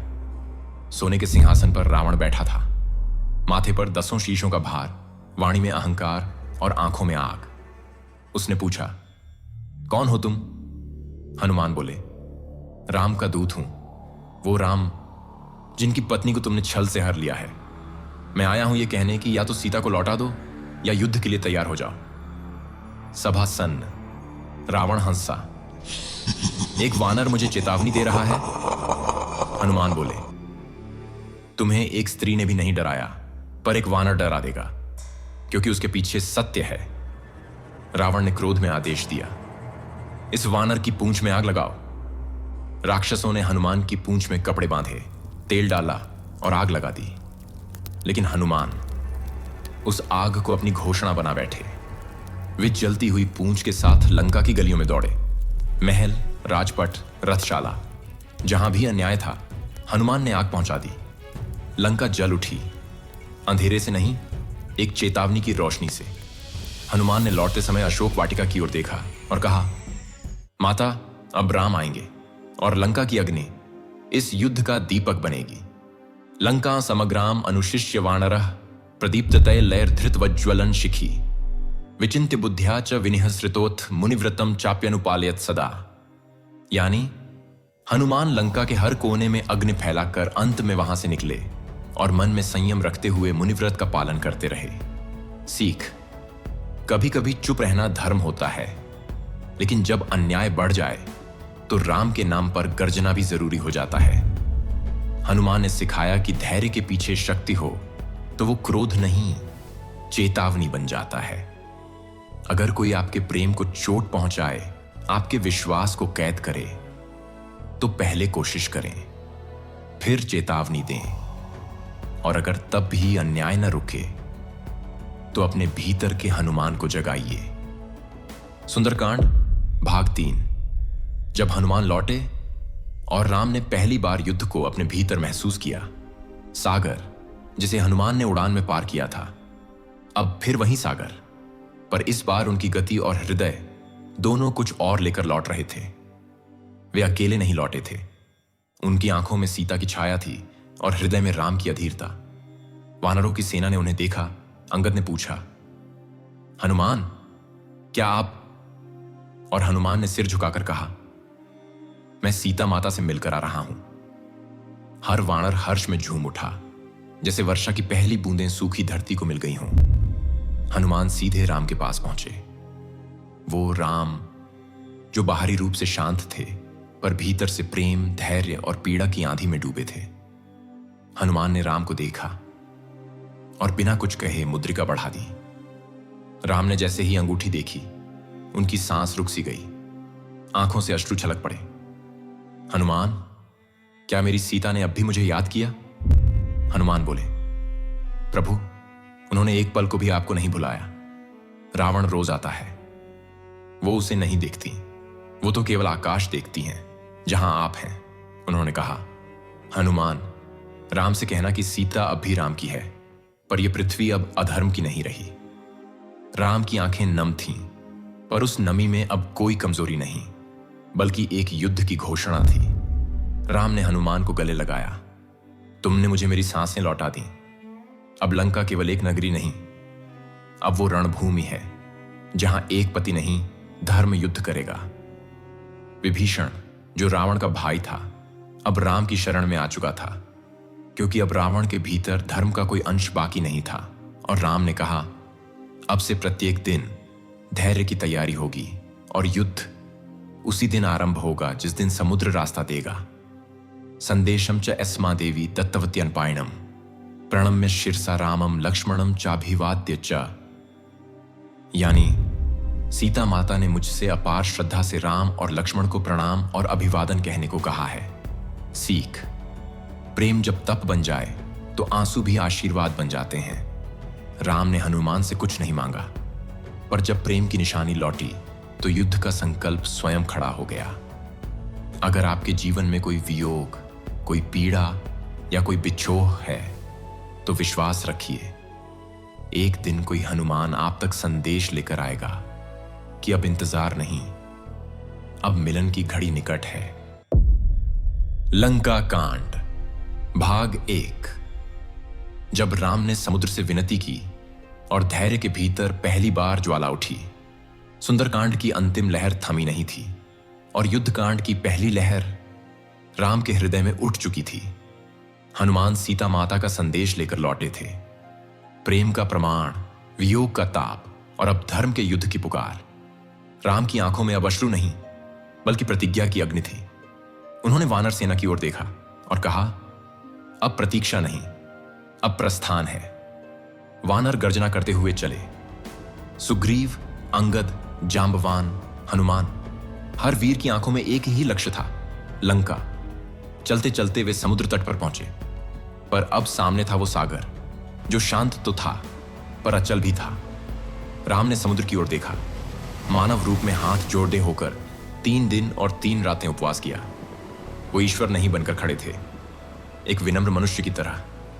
हे सागर देव, आप विशाल हैं, गंभीर हैं, हम आपसे युद्ध नहीं करना चाहते, बस इतना मार्ग दीजिए कि धर्म अपनी सीता को लौटा सके। 3 दिन बीत गए। सागर शांत रहा, जैसे उसे भी राम की परीक्षा लेनी हो, पर राम की भुजाएं अब कांप रही थीं। धैर्य टूट नहीं रहा था, पर भीतर एक तूफान अब शांत नहीं रह पा रहा था। राम ने लक्ष्मण से कहा, अब समय आ गया है। धैर्य की सीमा भी धर्म की मर्यादा होती है। अगर सागर नहीं सुनता तो अब अग्निबाण बोलेगा। राम ने धनुष उठाया। ध्यान दीजिए, ये वही राम थे जिन्होंने रावण को तब भी नहीं मारा था जब वह अशक्त था, पर अब वे धर्म की दया नहीं, धर्म की गरिमा बन चुके थे। एक अग्निबाण उठाया गया, पूरा आकाश जल उठा, सागर लहराने लगा, विकराल तरंगें उठीं और तभी सागर स्वयं प्रकट हुआ। वह हाथ जोड़े खड़ा था, उसके नेत्रों में भय था पर स्वर में श्रद्धा। प्रभु क्षमा करें, मैं स्थिर हूं, मेरी प्रकृति यही है, मुझे तोड़िए मत। सेतु बांधिए, आपके नाम से मैं उस सेतु को सदा के लिए अपनी लहरों पर संभाल लूंगा। राम ने धनुष झुकाया और कहा, ठीक है, अब युद्ध केवल लंका से होगा, सागर से नहीं। नल और नील ने समुद्र पर राम सेतु बनाना प्रारंभ किया और तब पहली बार वानर सेना ने देखा कि पत्थर जो डूबते थे अब राम नाम से तैरने लगे। राम ने गंभीर ध्यान के पश्चात अग्निबाण उठाया और समुद्र पर संधान किया। सीख, जब विनम्रता भी अस्वीकार हो जाए तो धर्म को दया से नहीं, दृढ़ता से बोलना पड़ता है। राम ने सिखाया कि क्रोध तभी उठे जब वह धर्म की सीमा की रक्षा के लिए हो, न कि अपने अहंकार के लिए। अगर आपकी शांति को कोई कमजोरी समझे तो शांत रहिए, पर जब बात न्याय की हो तो आवाज नहीं, आग बन जाइए। लंका कांड भाग 2। जब पत्थर तैरने लगे और लंका की धरती कांप उठी, सागर ने जब राम से क्षमा मांगी और राम ने उसे क्षमा कर दिया, तो सिर्फ एक मार्ग नहीं बना, एक विश्वास जाग उठा कि अब धर्म को कोई नहीं रोक सकता। राम ने आदेश दिया, अब सेतु बनाओ, ऐसा सेतु जो इतिहास नहीं, आस्था का प्रमाण बने। वानर सेना तैयार हुई। नल और नील आगे बढ़े, जिन्हें बचपन में ऋषियों का वरदान मिला था, ये जिन पत्थरों को छुएंगे वो डूबेंगे नहीं। पत्थर लाए गए, राम का नाम उन पर लिखा गया और वे जल में डाले गए। जो पहले गहराइयों में गुम हो जाते थे, अब राम नाम से समुद्र की लहरों पर पुल बन गए। वानर चकित थे। अंगद बोला, ये तो चमत्कार है। हनुमान मुस्कुराए, नहीं अंगद, ये नाम का प्रभाव है। जिस नाम में राम बसते हों, वहां असंभव जैसी कोई चीज नहीं होती। सेतु बनता गया, एक एक पत्थर, एक एक संकल्प। कुछ ही दिनों में समुद्र पर एक सेतु तैयार हो गया, राम सेतु। और फिर वह दिन आया जब राम, लक्ष्मण, सुग्रीव, अंगद, हनुमान और पूरी वानर सेना पहली बार समुद्र पार करके लंका की ओर बढ़ी। लंका, जो कभी स्वर्ण नगरी थी, अब वहां भय की हवा बह रही थी। राक्षसों ने ऊपर आकाश देखा। ये क्या है? कोई बादल है या भूकंप? नहीं, ये धर्म की सेना थी जो अपने स्वामी के चरणों के नीचे सेतु बनाकर आ रही थी। रावण की सभा में भय ने प्रवेश कर लिया था और राम अब चुप नहीं थे। उन्होंने कहा, अब मैं सीता को लेने नहीं, अधर्म को समाप्त करने आ रहा हूं। और उन्होंने अपने चरण लंका की भूमि पर रखे। धरती कांप गई। नलो नीलश्च राजेंद्र सेतुबंधम चकारतु रामो लक्ष्मण पूर्वस्तु सेनाया अग्रतो ययो। यानी राजा नल और नील ने समुद्र पर सेतु का निर्माण किया। फिर राम और लक्ष्मण सेना के आगे आगे लंका की ओर बढ़े। सीख, जब नाम में आस्था जुड़ जाए तो पत्थर भी तैरते हैं, और जब नेतृत्व में धर्म जुड़ जाए तो पूरी दुनिया झुक जाती है। राम सेतु सिर्फ पुल नहीं था, वो विश्वास था कि जो राम के लिए चले उसे समुद्र भी मार्ग देता है। अगर आपकी राह में आज कोई सागर खड़ा है तो डरिए मत, बस एक पत्थर उठाइए और उस पर राम का नाम लिख दीजिए। लंका कांड भाग 3। जब विभीषण ने रावण का दरबार छोड़ दिया और राम के चरणों में धर्म का नया अध्याय खुला। लंका की दीवारें ऊंची थीं, पर अब वो दीवारें भय को छुपा नहीं पा रही थीं। रावण की सभा में पहली बार आश्वस्ति की जगह घबराहट की छाया थी। राम आ रहे हैं, ये शब्द अब केवल सूचना नहीं, एक तूफान का पूर्वाभास थे। सभा के बीच बैठा था विभीषण, रावण का छोटा भाई, पर हृदय से धर्म का अंतिम दीपक। विभीषण बोला, भाई, सीता को लौटा दो। राम कोई साधारण मनुष्य नहीं, वो धर्म के साक्षात रूप हैं। अभी भी समय है, झुकने का नहीं, समझदारी का निर्णय लेने का। रावण गरजा, क्या तू भी डर गया विभीषण? तू भी वानर सेना से कांप गया? विभीषण ने आंखों में आंसू लिए कहा, नहीं रावण, मैं डरता नहीं, पर अधर्म के साथ नहीं चल सकता। तू सीता को लौटा दे, वरना यह लंका बचेगी नहीं। सभा में मौन था। फिर रावण चीखा, द्रोही, तू मेरा भाई नहीं, आज से तू मेरा शत्रु है। विभीषण ने रावण की ओर अंतिम बार देखा। ठीक है भाई, मैं अब राम के पास जा रहा हूं, क्योंकि जहां सत्य हो वहीं मेरा स्थान है। विभीषण राम के शिविर में पहुंचे। सारे वानर चौंक गए। यह रावण का भाई है, इस पर कैसे विश्वास करें? सुग्रीव बोले, प्रभु, इसे वापस भेज दो, शत्रु की चाल हो सकती है। राम मुस्कुराए और बोले, जो मेरी शरण में आ जाए उसे मैं कभी नहीं छोड़ता, भले ही वह शत्रु का भाई हो। अगर उसका हृदय शुद्ध है तो वह मेरा है। राम ने विभीषण को गले लगाया और उसी क्षण एक शत्रु का भाई राम की सेना का धर्मगुरु बन गया। सकृदेव प्रपन्नाय तवास्मि इति च याचते अभयम सर्वभूतेभ्यो ददाम्येतद् व्रतम मम।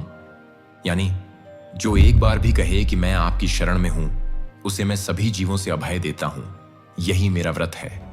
सीख, जिसे पूरी दुनिया ठुकरा दे, अगर वो सच्चे मन से आपके पास आए तो उसे अपनाना ही सबसे बड़ा धर्म होता है। राम ने सिखाया कि शरणागत की रक्षा केवल युद्ध में नहीं, दिल में होती है।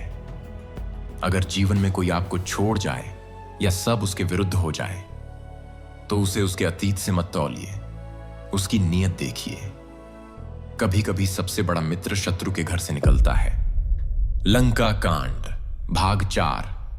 जब रणभूमि सजी और पहली बार रावण ने राम की सेना की आंखों में युद्ध देखा, लंका की ओर बढ़ती वानर सेना अब कोई काव्य नहीं रही थी, वो चलती हुई धर्म की घोषणा थी। हर वानर की आंखों में केवल एक लक्ष्य था, मां सीता को लाना है और अधर्म को गिराना है। राम और लक्ष्मण सेना के आगे आगे चले। हनुमान, अंगद, सुग्रीव, जांबवान, नल, नील, हर योद्धा अब अपने भीतर राम के लिए जीता एक सिपाही बन चुका था। जब सेना लंका के निकट पहुंची तो विभीषण आगे बढ़े और बोले, प्रभु, लंका का एक एक कोना जानता हूं, मुझे युद्ध नीति सौंप दीजिए। राम मुस्कुराए, तुमने जब रावण का साथ छोड़ा तभी यह युद्ध हमारी विजय की ओर मुड़ गया था। अब तुम ही हमें मार्ग दिखाओ। दूसरी ओर रावण की सभा में भयंकर हलचल थी। एक दूत दौड़ता हुआ आया। महाराज, राम की सेना लंका के द्वार तक पहुंच चुकी है। रावण की आंखें तमतमा उठी। तो वे सच में समुद्र पार आ ही गए? दूसरा राक्षस बोला, सेना साधारण नहीं है। वहां हनुमान है जिसने हमारी लंका जलाई थी। वहां अंगद है जिसके एक पांव को कोई हिला नहीं सका। और वहां राम है जो अब मौन नहीं है। अब युद्ध की रणभेरी बज चुकी थी। पहला संदेश देने लक्ष्मण स्वयं आगे बढ़े। उन्होंने लंका की दिशा में गर्जना की। रावण, आज भी समय है। मां सीता को लौटा दो, वरना सूर्य के उगने से पहले तेरे महल ढाए जा चुके होंगे। लंका की दीवारों ने पहली बार धर्म का ललकार सुना। रावण हंसा नहीं। उसने गंभीरता से कहा, तो आ ही गए सब। अब युद्ध होगा। और आज रावण किसी ऋषि से नहीं, राम से टकराएगा। वानर सेना ने अपने पत्थर, वृक्ष और गर्जना संभाल ली। राक्षसी सेना ने अपने रथ, गदा और मायाजाल। युद्ध आरंभ होने वाला था, पर इस युद्ध में ध्वज से पहले संकल्प लहराया था कि यह केवल सीता को लाने का युद्ध नहीं, यह अधर्म के अंत का उत्सव है। ततः प्रहृष्टा हरेह प्लवंगमा समेत्य रामेण सलक्ष्मणेन युयुत्सवो युद्ध कुशलाश्च ते तस्तुर्यथोद्यन्त्युदये विभाति। यानी वानर योद्धा राम और लक्ष्मण के साथ युद्ध के लिए तत्पर और उत्साहित होकर युद्ध भूमि में उसी तरह खड़े हुए जैसे पूर्व दिशा में सूर्य उगने को होता है। सीख, कभी कभी युद्ध तलवारों से नहीं, संकल्प से शुरू होता है। लक्ष्मण की पहली हुंकार वाणी नहीं थी, धर्म की चेतावनी थी। अगर जीवन में कभी ऐसा समय आए जब आपको अपनी मर्यादा की रक्षा करनी पड़े, तो पहले प्रेम से समझाइए, पर जब सत्य को चुनौती दी जाए तो मौन न रहिए, धर्म की भाषा बोलिए। लंका कांड भाग 5। जब अंगद रावण की सभा में गया और एक पैर से पूरी लंका को हिला दिया। युद्ध का प्रारंभ भले ही शंख और बाणों से होता है, पर राम का युद्ध शब्दों से पहले चेतावनी देता है। राम ने कहा, हमें युद्ध प्रिय नहीं, पर यदि कोई संधि चाहता है तो अंतिम अवसर दिया जाए। सबने एक दूसरे की ओर देखा। कौन जाएगा रावण की सभा में? हनुमान आगे बढ़े, पर राम बोले, इस बार एक योद्धा नहीं, एक सिंह जाएगा जो केवल संदेश नहीं, धर्म का आत्मविश्वास लेकर जाए। और वो थे अंगद, बाली के पुत्र, पर अब राम की सेवा में वीरता का आकार। राम ने कहा, अंगद जाओ, शब्दों से युद्ध को रोकने का अंतिम प्रयास करो, पर यदि रावण झुके नहीं तो उसे समझा देना कि अब हर वानर एक अग्निबाण है। अंगद लंका पहुंचे। रावण की सभा में 10 शीश उन्हें घूर रहे थे, पर अंगद की दृष्टि सिर्फ न्याय पर थी। उन्होंने गर्जना की, रावण, राम कोई राजा नहीं, वो रघुकुल के संकल्प हैं। सीता को लौटा दो, वरना ये लंका तेरा श्मशान बन जाएगी। सभा ठहाकों से गूंज उठी। राक्षस हंस पड़े। एक वानर, इतनी बड़ी बात? रावण बोला, क्या तू मुझे डरा रहा है? अंगद ने आगे बढ़कर कहा, डराना मेरा कार्य नहीं, चेताना है। अगर तू राजा है तो धर्म से बात कर, वरना मैं अभी यहीं से लौट जाऊंगा, पर फिर लौटेगा। राम का क्रोध। रावण ने व्यंग्य किया, और अगर तू यहीं से हिल ना सके तो? अंगद ने मुस्कुराकर अपना पैर भूमि पर जमा दिया। यदि इस सभा का कोई भी योद्धा मेरा यह पैर हिला दे तो मैं राम को लौटने के लिए कह दूंगा। सभा सन्न। एक एक राक्षस आया, पर अंगद का पैर पर्वत की तरह अड़िग। रावण की आंखें फटी की फटी रह गईं।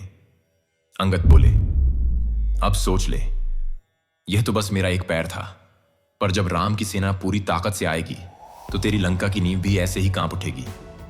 और बिना सिर झुकाए, बिना अनुमति मांगे अंगद वापस लौटे।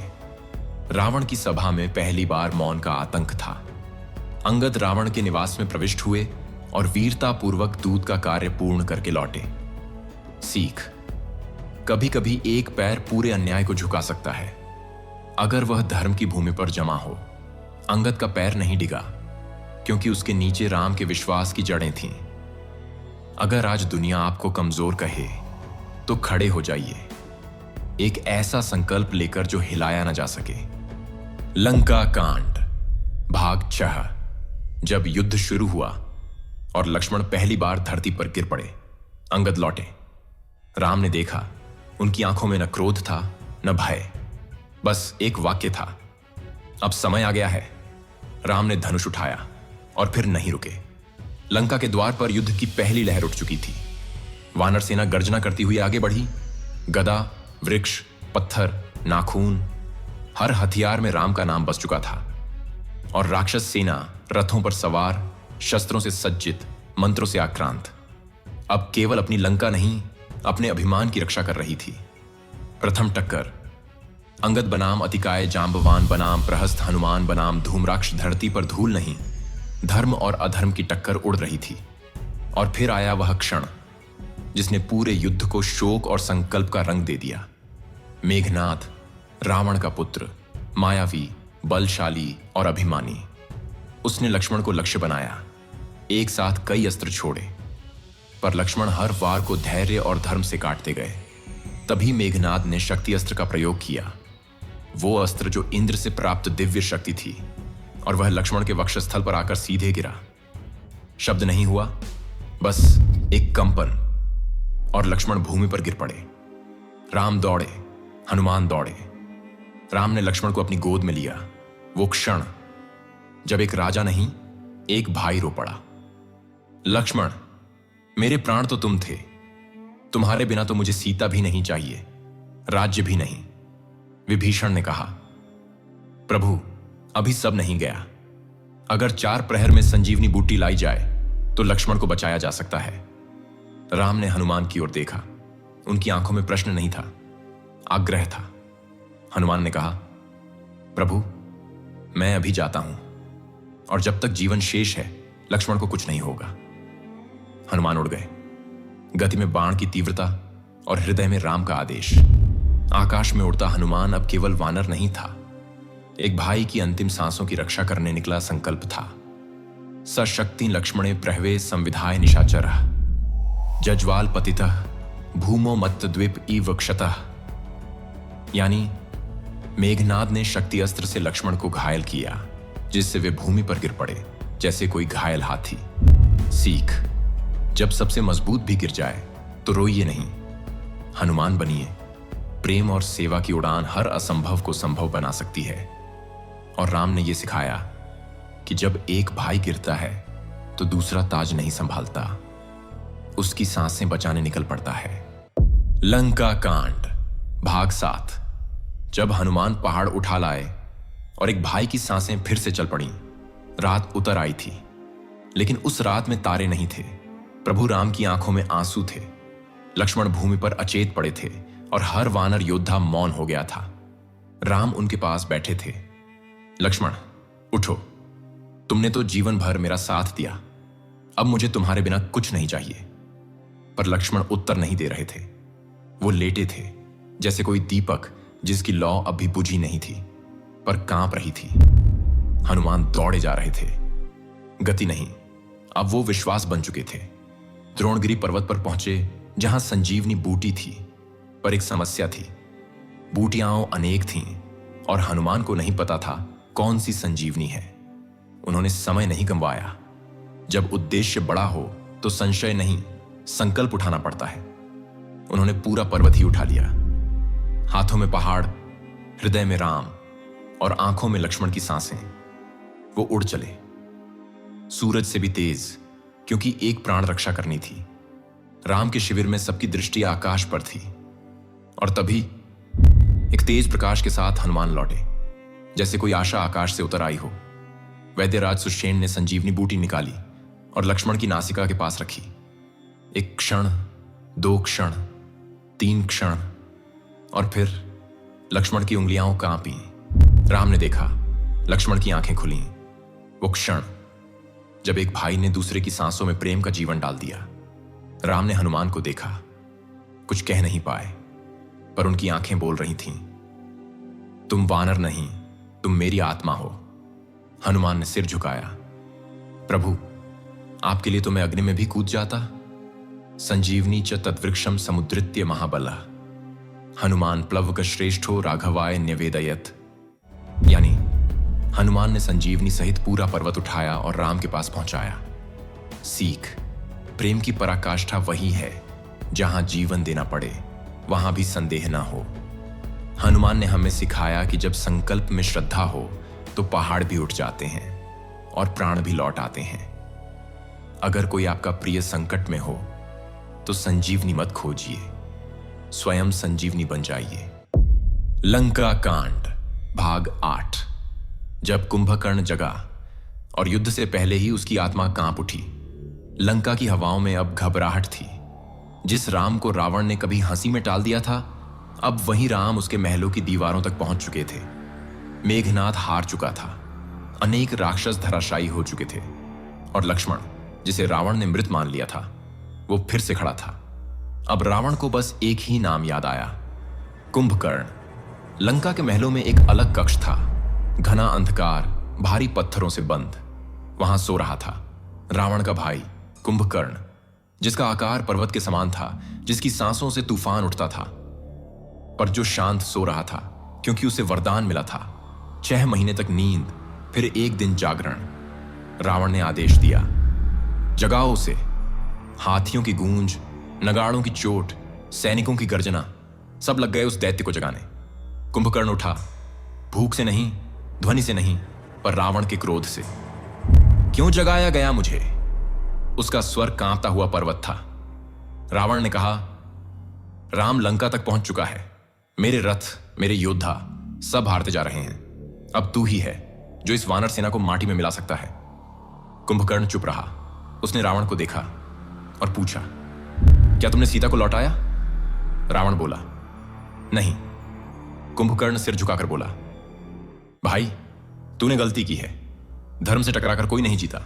अब युद्ध में मैं उतरूंगा, पर जानता हूं मैं नहीं लौटूंगा। रावण ने कहा, तो डर गया? कुंभकर्ण गरजा, मैं डरता नहीं, पर जानता हूं कि राम से युद्ध केवल मृत्यु देता है, मोक्ष नहीं। अंततः वह पर्वताकार योद्धा मैदान में उतरा। वानरों ने पहली बार इतना विशाल शत्रु देखा।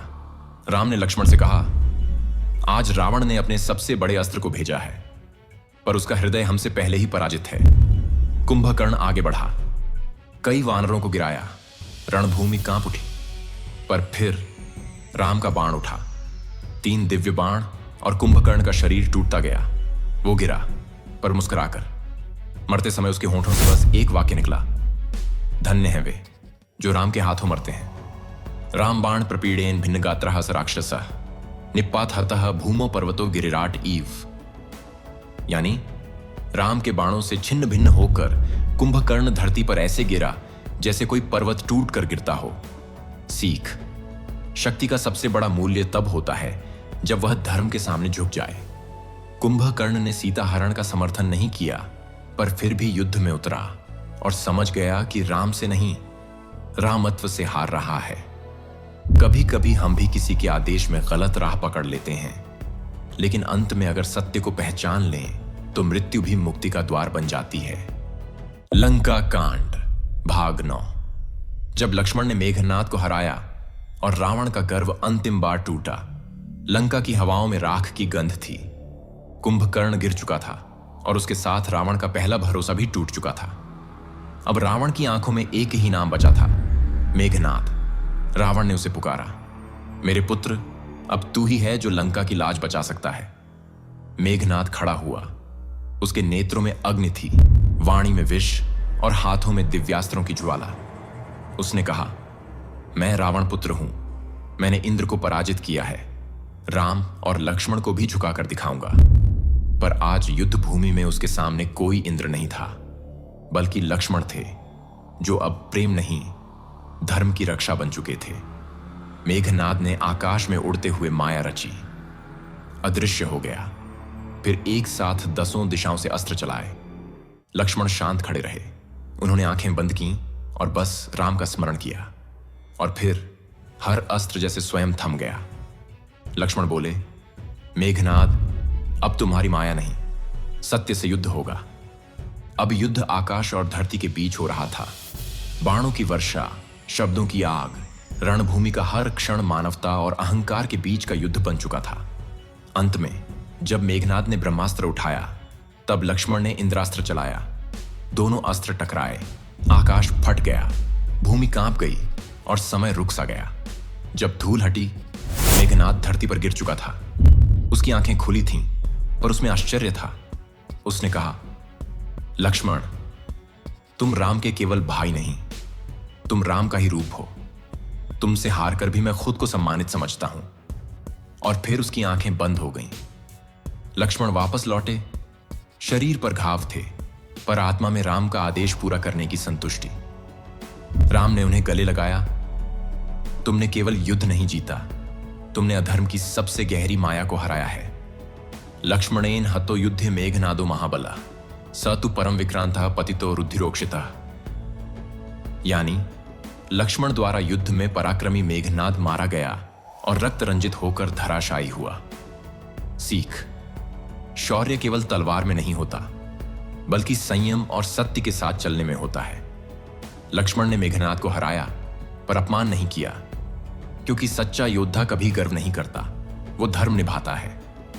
अगर आपके जीवन में कोई माया फैलाए, धोखा दे या आपको भ्रम में डाले, तो लक्ष्मण बनिए। मौन रहिए, स्मरण कीजिए और फिर सत्य से उत्तर दीजिए। लंका कांड भाग 10। जब रावण का रहस्य उजागर हुआ और राम ने अधर्म की जड़ पर ब्रह्मास्त्र चलाया, लंका अब खामोश थी। ना बाजे बज रहे थे, ना राक्षस दहाड़ रहे थे। बस एक भयानक सन्नाटा था, जैसे लंका की आत्मा थक चुकी हो। मेघनाद मारा जा चुका था, कुंभकर्ण गिर चुका था। अब रावण के महल के भीतर दर्द से भरी नकार की गूंज थी। लेकिन रावण अब भी अडिग था। गर्व उसके शीशों में अब भी जीवित था। वो अंतिम बार अपने राजमहल से निकला, रथ पर सवार, अग्नि जैसे नेत्रों से तपता हुआ, शस्त्र से नहीं अहंकार से सजा हुआ।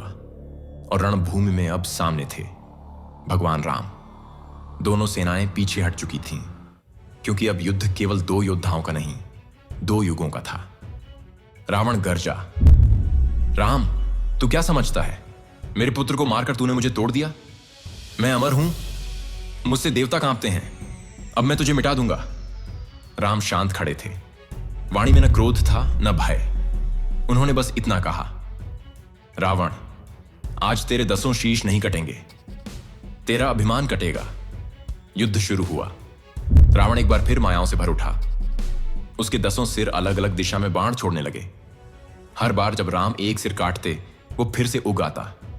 हनुमान चौंके, लक्ष्मण चिंतित हुए, पर राम स्थिर। राम ने अपनी दृष्टि विभीषण की ओर घुमाई। विभीषण, राम बोले, तुम रावण को सबसे अच्छी तरह जानते हो, मुझे बताओ इसका वध कैसे संभव है? विभीषण हाथ जोड़कर सामने आए। नेत्रों में पीड़ा थी, वाणी में करुणा। प्रभु, वह कभी साधारण नहीं था। उसने वर्षों तक कठोर तप कर ब्रह्मा जी से वरदान पाया था। रावण को सामान्य अस्त्र से नहीं मारा जा सकता। उसकी मृत्यु का रहस्य उसकी नाभि में छिपा है, वहीं उसकी अमृता का स्रोत है। अगर कोई उस स्थान को भेद सके, तभी उसका अंत संभव है। राम ने सिर झुकाया, नेत्र बंद किए और ध्यान में उतरे। हे प्रभु ब्रह्मा, हे शिव, आज मैं इस अधर्म का अंत चाहता हूं। मुझे वह शक्ति दें जिससे यह कार्य हो सके। राम ने ब्रह्मास्त्र उठाया, वह अस्त्र जो केवल वही चला सकता है जो भीतर से पूर्णता, धर्ममय हो। उन्होंने मंत्र उच्चारित किया, शिव स्मरण, शुद्ध प्राणायाम और संपूर्ण संकल्प। बाण को धनुष पर चढ़ाया और जब बाण छोड़ा तो दिशा थम गई। काल रुक गया और पृथ्वी सांस रोक कर देखने लगी। ब्रह्मास्त्र सीधे रावण की नाभि में जा धंसा। रावण का विशाल शरीर कांपा। उसके 10 शीश एक साथ चीखे और वो आकाश की ओर देखता हुआ धरती पर गिर पड़ा, जैसे कोई युग गिर गया हो। राम उसके पास पहुंचे। न गर्व था न क्रोध, बस करुणा थी। रावण, तुम महान ज्ञानी थे, किंतु अहंकार के कारण तुमने अपना ही ज्ञान भुला दिया। अगर तुम सीता को लौटा देते तो यह युद्ध कभी होता ही नहीं। पर अब तुम्हारा अंत नहीं, तुम्हारा मोक्ष हुआ है। विभीषण की आंखों में आंसू थे। उन्होंने कहा, प्रभु, मैं लंका का राज्य नहीं चाहता। राम ने उन्हें गले लगाया। जो स्वयं सिंहासन ठुकरा दे, उसे ही राजा बनना चाहिए। और तब अशोक वाटिका से सीता जी को लाया गया। वो वर्षों के वियोग के बाद अब राम के सामने थीं, पर राम ने सिर झुकाया। सीते, मैंने अपना धर्म निभाया। अब आप अपनी मर्यादा से कहें, क्या मैं आपके योग्य हूं? सीता जी ने अग्नि प्रवेश किया और अग्निदेव प्रकट हुए राम, सीता जैसी पवित्रता त्रिलोकी में नहीं है। इनका तन क्या, मन भी स्पर्श मुक्त रहा है। राम ने सीता को स्वीकार किया, पर एक नई विनम्रता के साथ। मैं ईश्वर नहीं, मैं मर्यादा हूं, और मर्यादा में प्रेम भी परीक्षा मांगता है। अब सब शांत था, पर भीतर एक क्रांति हो चुकी थी। अधर्म गिर चुका था, धैर्य जीत चुका था, और राम अब लौटने को थे अयोध्या की ओर।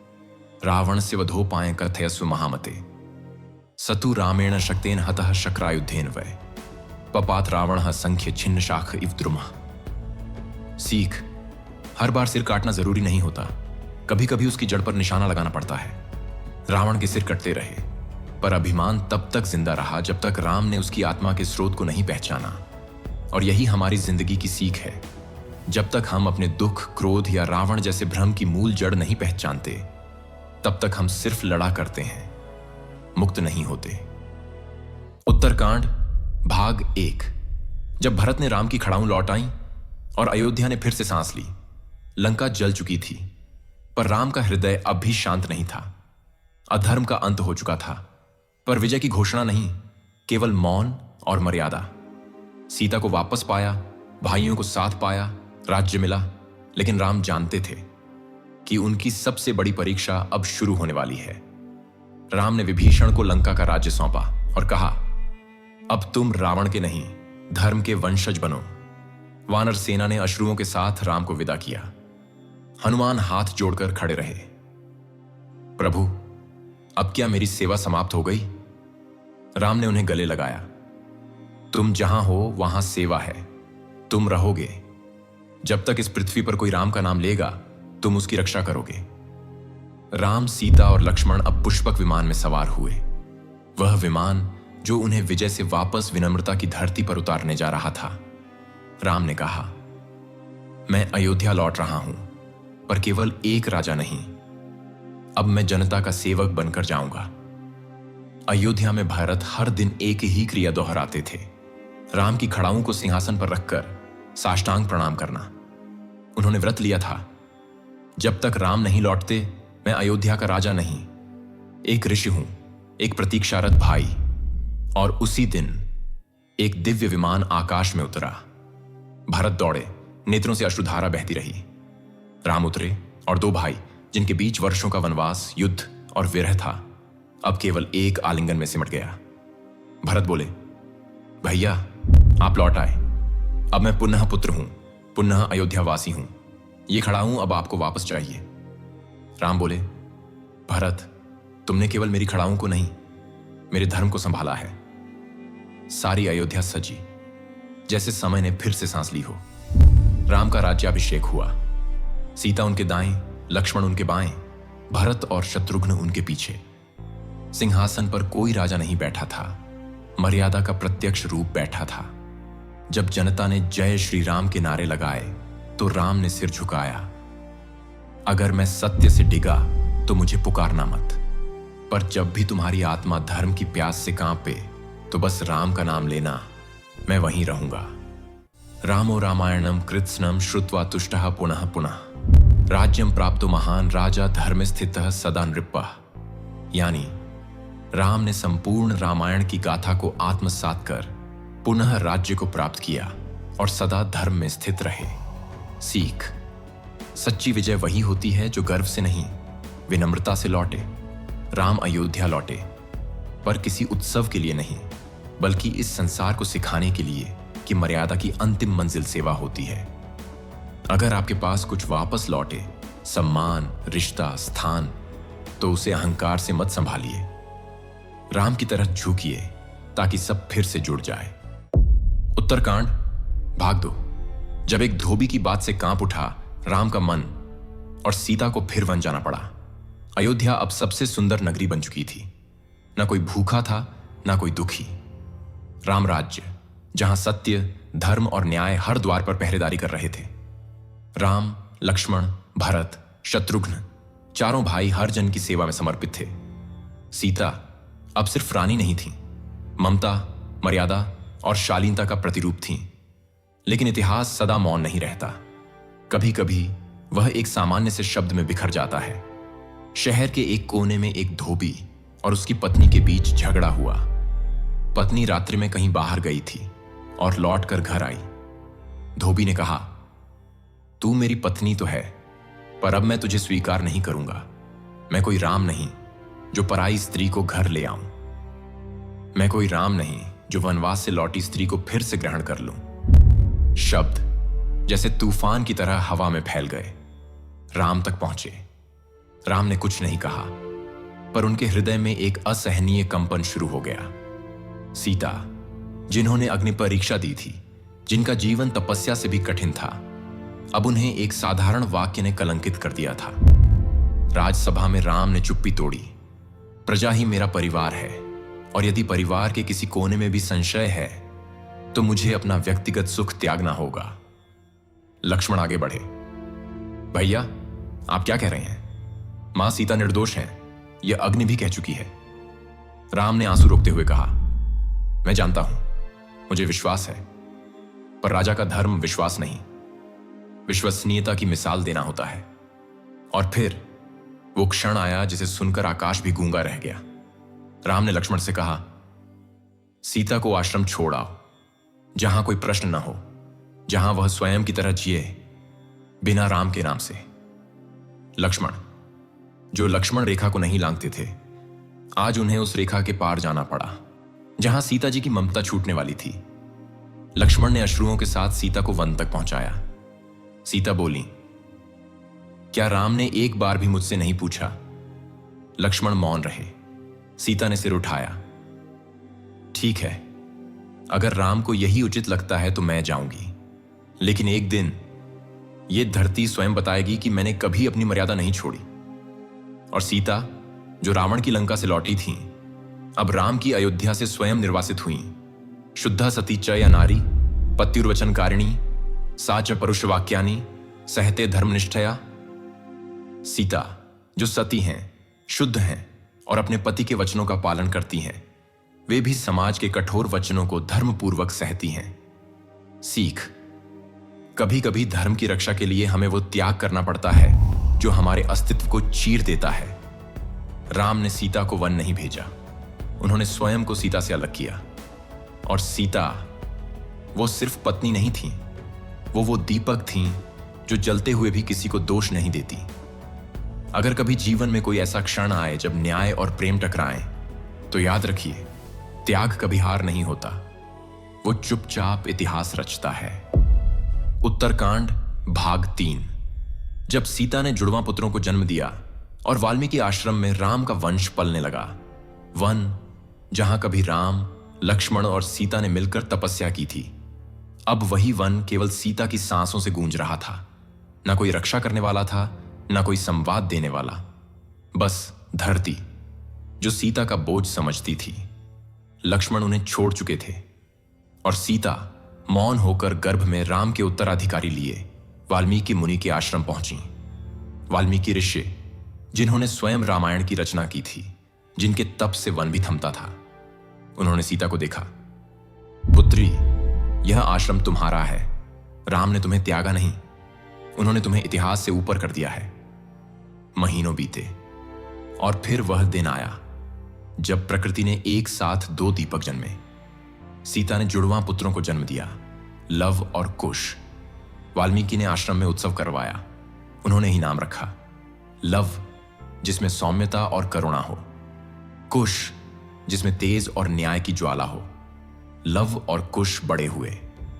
सीता ने कभी राम का नाम नहीं लिया, पर हर लोरी में राम का स्वर था। वाल्मीकि ने उन्हें धनुर्वेद, नीति, शास्त्र, संगीत, संस्कार और रामायण सिखाई। हां, वाल्मीकि ने उन्हें वही रामकथा सुनाई जिसके नायक थे उनके पिता, पर उन्होंने कभी यह नहीं बताया कि वे स्वयं राम के पुत्र हैं।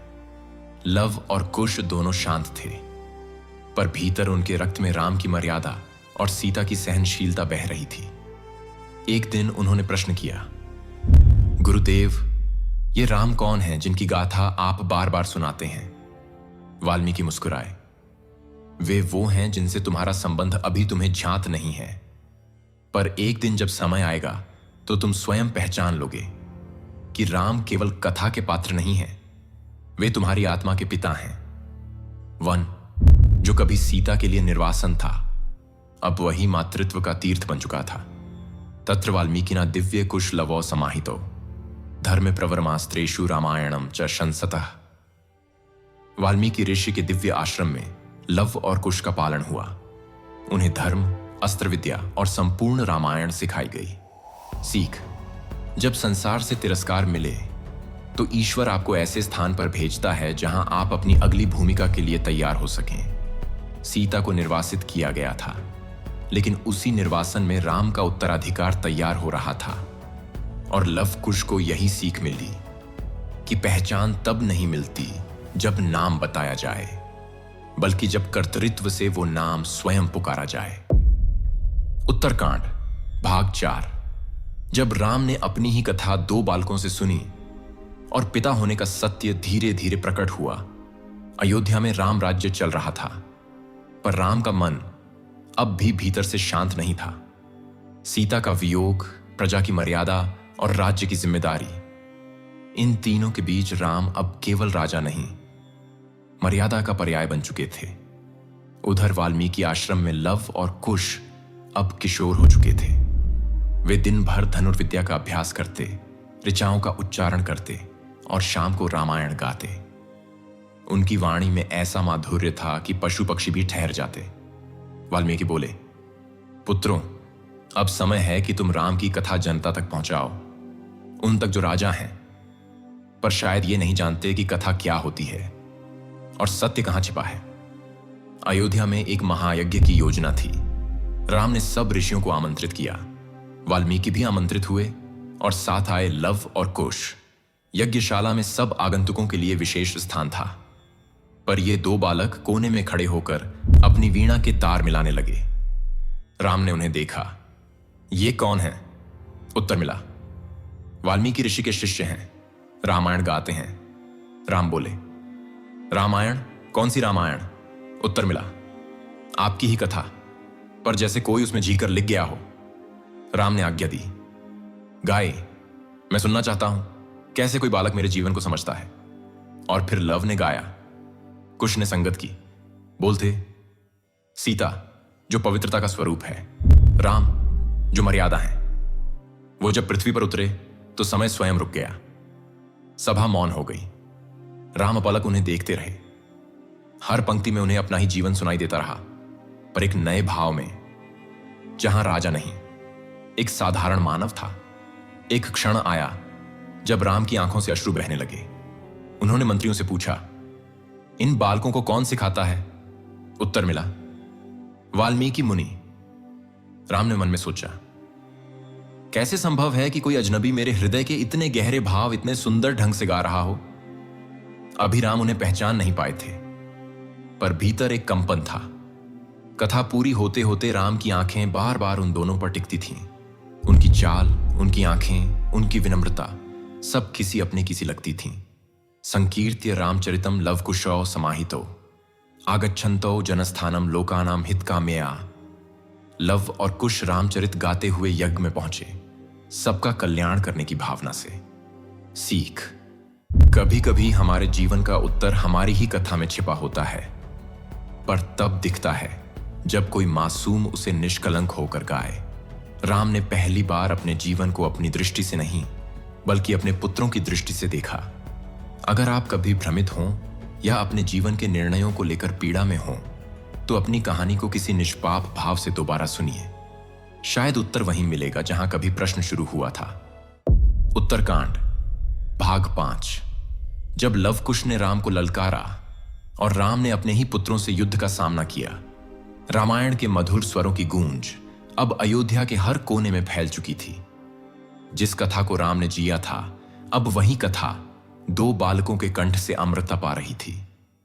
राम प्रतिदिन उन दोनों को यज्ञशाला में बुलवाते, बैठकर ध्यानपूर्वक उनकी वाणी सुनते, पर अब उनका मन केवल कथा में नहीं, उन 2 किशोरों की आत्मा को पढ़ने में उलझा था। एक दिन राम ने लक्ष्मण से कहा, भैया, इन बालकों में अजीब आकर्षण है। जब ये मेरी कथा गाते हैं, मुझे ऐसा लगता है जैसे मेरे ही भीतर से स्वर उठ रहा हो। लक्ष्मण ने मुस्कुराकर कहा, प्रभु, कभी कभी हम जिनसे संबंध नहीं जानते वे भी हमें भीतर तक पहचानते हैं। इसी बीच राम ने एक विशेष आयोजन रखा, अश्वमेध यज्ञ। जो राजा अपनी सत्ता का विस्तार और धर्म की स्थापना करना चाहता है, वह यह यज्ञ करता है। एक घोड़ा छोड़ा जाता है जो जहां भी विचरण करे, वहां के लोग यदि उसे रोकें तो युद्ध हो, और अगर न रोकें तो राजा का राज्य स्वीकार करें। राम ने घोड़े को छोड़ा। राज्य राज्य होते हुए घोड़ा पहुंचा वाल्मीकि के आश्रम की ओर। लव और कुश बाहर खेल रहे थे। घोड़े को देखा, उस पर अयोध्या का चिन्ह देखा, और तभी आश्रम के वृद्ध एक तपस्वी बोले, बालकों, यह घोड़ा श्री राम का है, यही उनका अश्वमेध है, छोड़ दो। लेकिन लव ने कहा, राम? वही राम जिन्होंने सीता माता को वन भेज दिया? कुश ने धनुष उठाते हुए कहा, अगर वह घोड़ा उनका है तो उन्हें आना होगा। हम युद्ध नहीं चाहते, पर न्याय जरूर चाहते हैं। और उन्होंने घोड़े को बांध दिया। अयोध्या में खबर पहुंची। राम ने सुना, 2 बालकों ने आपके यज्ञ घोड़े को रोका है। राम ने तुरंत सेना भेजी। शत्रुघ्न, भरत, लक्ष्मण सभी ने लव कुश को रोकने का प्रयास किया, लेकिन वे दोनों अपार शक्ति और संयम से हर योद्धा को परास्त करते गए। अंत में राम ने स्वयं धनुष उठाया। सामने लव कुश खड़े थे, राम के पुत्र। पर राम को अब भी यह ज्ञात नहीं था। उन्होंने गर्जना की, बालकों, तुम किसके आदेश से राज्य का अश्व रोके बैठे हो? लव बोले, हम किसी राज्य के विरोधी नहीं, लेकिन अगर राजा न्याय छोड़ दे तो हमें युद्ध में भी संकोच नहीं। कुश ने धनुष चढ़ाते हुए कहा, हम नहीं जानते कि आप कौन हैं, लेकिन हम ये जानते हैं कि धर्म केवल राजा की इच्छा नहीं, प्रजा की प्रतिष्ठा से बनता है। राम ने अपने बाण उठाए और उस क्षण पिता और पुत्र आमने सामने खड़े थे, बिना पहचान के, लेकिन बिना संशय के। शत्रुघ्ना दिभ्य सहरामो लव कुशाभ्यां समागतः तयोः प्रेक्षण मात्रेण हर्षम लेभे महामतिः। राम स्वयं लवकुश के समक्ष युद्ध के लिए आए और उन्हें देखकर उनके हृदय में अजीब हर्ष और आकर्षण उत्पन्न हुआ। सीख, कभी कभी जीवन हमें ऐसे मोड़ पर लाता है जहां हम अपनों से युद्ध करने को विवश हो जाते हैं, क्योंकि पहचान छिपी होती है और प्रश्न सामने। राम ने धर्म के लिए सीता को छोड़ा। अब वही धर्म उन्हें अपने ही पुत्रों से टकराने ला खड़ा कर रहा था। अगर आपके जीवन में कभी ऐसा पल आए जहां आपसे ही कोई प्रश्न करे, तो उत्तर देने से पहले प्रश्नकर्ता की आंखों में सच्चाई ढूंढिए। कभी कभी वहां आप खुद का अक्स पाते हैं। उत्तरकांड भाग 6। जब राम को पता चला जिनसे युद्ध करने जा रहे थे वे उनके ही पुत्र हैं, और सीता ने फिर भी मौन रहना चुना। युद्ध की भूमि तैयार थी। राम के सामने 2 किशोर धनुष उठाए खड़े थे, लव और कुश। उनकी वाणी में निर्भीकता और दृष्टि में अद्भुत शांति थी। राम के बाण हवा में रुके हुए थे। मन कह रहा था, ये केवल बालक नहीं है, इनकी आंखों में कुछ अपना है। तभी वाल्मीकि मुनि वहां आ पहुंचे। राम ने उन्हें देखते ही प्रणाम किया। ऋषिवर, आप स्वयं यहां आए, मैं धन्य हूं। वाल्मीकि बोले, प्रभु, आप आज केवल राजा नहीं, एक पिता बनने जा रहे हैं, उन पुत्रों के सम्मुख जिन्हें आपने कभी देखा नहीं। राम चौंके, हृदय थम सा गया। पिता? कौन? ये दोनों? वाल्मीकि ने धीरे से उत्तर दिया, ये सीता के पुत्र हैं, आपके पुत्र हैं, लव और कुश। सारी रणभूमि मौन हो गई। राम के हाथ से धनुष गिर पड़ा। आंखें झुकी, हृदय कांपा। मेरे पुत्र, जिनके साथ मैं बाणों से संवाद करने चला था। राम ने एक क्षण को आंखें बंद की, मानो भीतर वर्षों से दबा दर्द अचानक फूट पड़ा हो। उन्होंने पास जाकर लवकुश को देखा। दोनों हाथ जोड़कर खड़े थे, बिना अहंकार, बिना प्रश्न, बस जैसे कोई सत्य पहली बार अपना चेहरा दिखा रहा हो। राम बोले, क्यों नहीं बताया गया मुझे? क्यों मेरी सीता ने मुझसे मेरे पुत्रों को छिपाया? वाल्मीकि बोले, क्योंकि उन्होंने कभी तुम्हें दोष नहीं दिया। उनके भीतर शब्द नहीं, त्याग था। राम ने कहा, अब मुझे सीता से मिलना है, उन्हीं से उत्तर चाहिए। और फिर वह क्षण आया जहां वर्षों बाद राम और सीता एक ही भूमि पर खड़े थे। राम ने सीता की ओर देखा। सीते, क्या तुमने मुझे इतना पराया समझा कि अपने पुत्रों से भी वंचित कर दिया? सीता, मौन खड़ी रहीं। उनकी आंखें भरी थीं, पर उनमें कोई शिकायत नहीं थी। वो आगे बढ़ी, लव और कुश का हाथ पकड़ा, राम के चरणों में झुकाई। ये आपके हैं, जिन्हें मैंने आपके बिना पालकर आपके जैसा ही बनाया। राम ने आगे बढ़कर दोनों को गले लगा लिया। प्रेम टूट पड़ा। वर्षों का वियोग अब आंसुओं में बहने लगा। उन्होंने सीता की ओर देखा। अब लौट चलो सीते, अयोध्या तुम्हारा इंतजार कर रही है। लेकिन सीता ने प्रभु राम को सीधे देखा और कहा, अब नहीं प्रभु, मैंने जीवन में जितना प्रेम दिया उतना ही मौन सहा है। अब मैं किसी प्रमाण की इच्छुक नहीं हूं। अब बस एक अंतिम साक्षी चाहिए, धरती। उन्होंने अपनी मां भूमि देवी को पुकारा। हे पृथ्वी माता, यदि मैंने मन, वचन और कर्म से राम के अतिरिक्त किसी और का कभी स्मरण नहीं किया तो मुझे अपनी गोद में ले लीजिए। और तब धरती फटी। मिट्टी की गोद सीता के चरणों के नीचे खुली। लव और कुश रोने लगे। मां, राम ने हाथ बढ़ाया।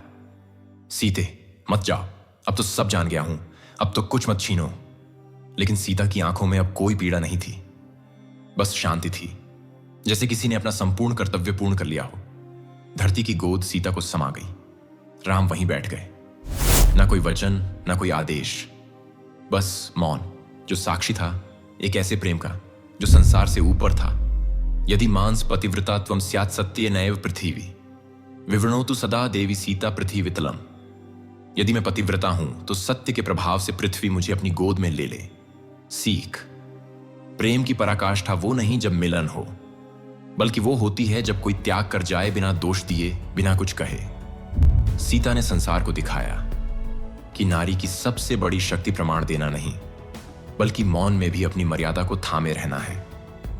अगर कभी जीवन में आप पर अन्याय का आरोप लगे तो रुकिए मत, सीता बनिए, सत्य को पुकारिए। वो चाहे धरती हो या ईश्वर, एक दिन आपकी गवाही स्वयं प्रकृति देगी। उत्तरकांड भाग 7। जब राम ने गद्दी पुत्रों को सौंपी और स्वयं सरयू के जल में लौट गए अपने परम धाम अयोध्या, जहां कभी विजय का उत्सव गूंजा था, अब वहां सिर्फ सीता के जाने की चुप्पी थी। राजमहल के आंगन में राम खड़े थे। न सिंहासन की चमक में कोई गर्व था, न राज्य के विस्तार में कोई आनंद, बस एक रिक्तता जो सीता की मौन विदाई के बाद कभी भर नहीं पाई। राम ने अयोध्या वासियों को देखा। प्रजा को मैंने न्याय दिया, सीता को मैंने त्यागा और पुत्रों को मैंने पाया, पर अब मैं अपने कर्तव्यों से मुक्त होना चाहता हूं। उन्होंने सभा बुलाई। लव और कुश को सामने बुलाया। राम ने दोनों की ओर देखा। आज से अयोध्या तुम्हारी है। तुम दो नहीं, एक ही आत्मा के दो स्वरूप हो। एक को उत्तर कौशल सौंपता हूं, दूसरे को दक्षिण कौशल। सभा में सन्नाटा छा गया। भरत, लक्ष्मण, शत्रुघ्न तीनों ने सिर झुका लिया। राम ने कहा, आप तीनों मेरे साथ हर कदम पर रहे। अब समय है कि आप मेरे बिना भी धर्म निभा सकें। मैं अब राजा नहीं रहना चाहता, केवल राम बनकर विदा लेना चाहता हूं। राम सरयू तट की ओर बढ़ने लगे। वहां जन सैलाब उमड़ पड़ा। प्रजा, ऋषि, सेनापति, माता पिता, बालक, वृद्ध, सब उनके पीछे। राम ने सभी को रोका। अब यह यात्रा मेरी आत्मा की है, जिसे मैं अकेले पूर्ण करूंगा। सरयू के जल के किनारे उन्होंने आकाश की ओर देखा। हे ब्रह्मा, हे विष्णु स्वरूप, मैं रामावतार की भूमिका पूरी कर चुका हूं। अब मुझे मेरे परम स्वरूप में लौटने की अनुमति दें। उन्होंने जल में प्रवेश किया, ध्यानस्थ होकर, जैसे शरीर को त्याग नहीं रहे हों, बल्कि लोगों के बंधनों से शांति से ऊपर उठ रहे हों। सरयू की लहरें उन्हें समेटने लगीं। उनका शरीर लहरों में खो गया, पर उनके नाम, उनके धर्म और उनकी मर्यादा सदियों के लिए धरा पर अंकित हो गई। वही राम जो वन में भटकते थे, जो राजमहल छोड़कर धर्म के लिए लड़े, जो सीता को त्याग कर भी रोए, जो पुत्रों को पहचान कर भी टूटे, अब विष्णु के रूप में अपने परम धाम लौट चुके थे। रामोपि राज्यम त्यक्त्वा प्रविष्टः सरयू नदीम स्वरूपम ब्रह्मणो लब्ध्वा नायते लोक संशयम। यानी राम ने राज्य त्याग कर सरयू नदी में प्रवेश किया और अपने ब्रह्म स्वरूप में लौट गए। इसमें कोई संदेह नहीं कि वे विष्णु के ही अवतार थे। सीख, जब कोई राजा राज्य का लोभ छोड़कर मर्यादा के पूर्ण निर्वाह के बाद स्वयं को समर्पित करता है तो वह ईश्वर नहीं बनता, बल्कि ईश्वर स्वयं उसमें प्रकट होता है। राम ने गद्दी छोड़ी, नाता छोड़ा, जीवन की समस्त पीड़ा हृदय में समेटकर प्रश्नों से ऊपर उठे, उत्तर बनकर। अगर कभी जीवन में आपको अपने उत्तरदायित्व पूरे लगें और आत्मा शांति मांगे तो राम की तरह त्याग करिए, परंतु पहले धर्म निभाइए। तो ये था रामचरितमानस का अमर सार, जो न केवल एक ग्रंथ है बल्कि हर भक्त के जीवन का मार्गदर्शक दीपक है। अगर इस कथा ने आपके हृदय को स्पर्श किया हो तो इसे लाइक करना ना भूलें, इसे शेयर करें उन सभी के साथ जो श्री राम और हनुमान जी की भक्ति में डूबे हैं। और अगर आप चाहते हैं कि भविष्य में भी ऐसी ही दिव्य कथाएं समय पर आप तक पहुंचती रहें, इसके लिए भक्ति सफल चैनल को सब्सक्राइब करें, बेल आइकॉन दबाकर उसे ऑल पर जरूर सेट करें ताकि अगली कथा की शुभ शुरुआत आपके ही घर से हो। और अब अंत में कमेंट में एक बार जय श्री राम जरूर लिखें, अपनी भक्ति को प्रकट करें और विश्वास रखिए मनोकामना अब पूरी हो गई, क्योंकि जब सच्चे मन से राम का नाम लिया जाता है तो सृष्टि भी रास्ता बना देती है। फिर मिलेंगे एक नई कथा, नई सीख और नई ऊर्जा के साथ। जय श्री राम।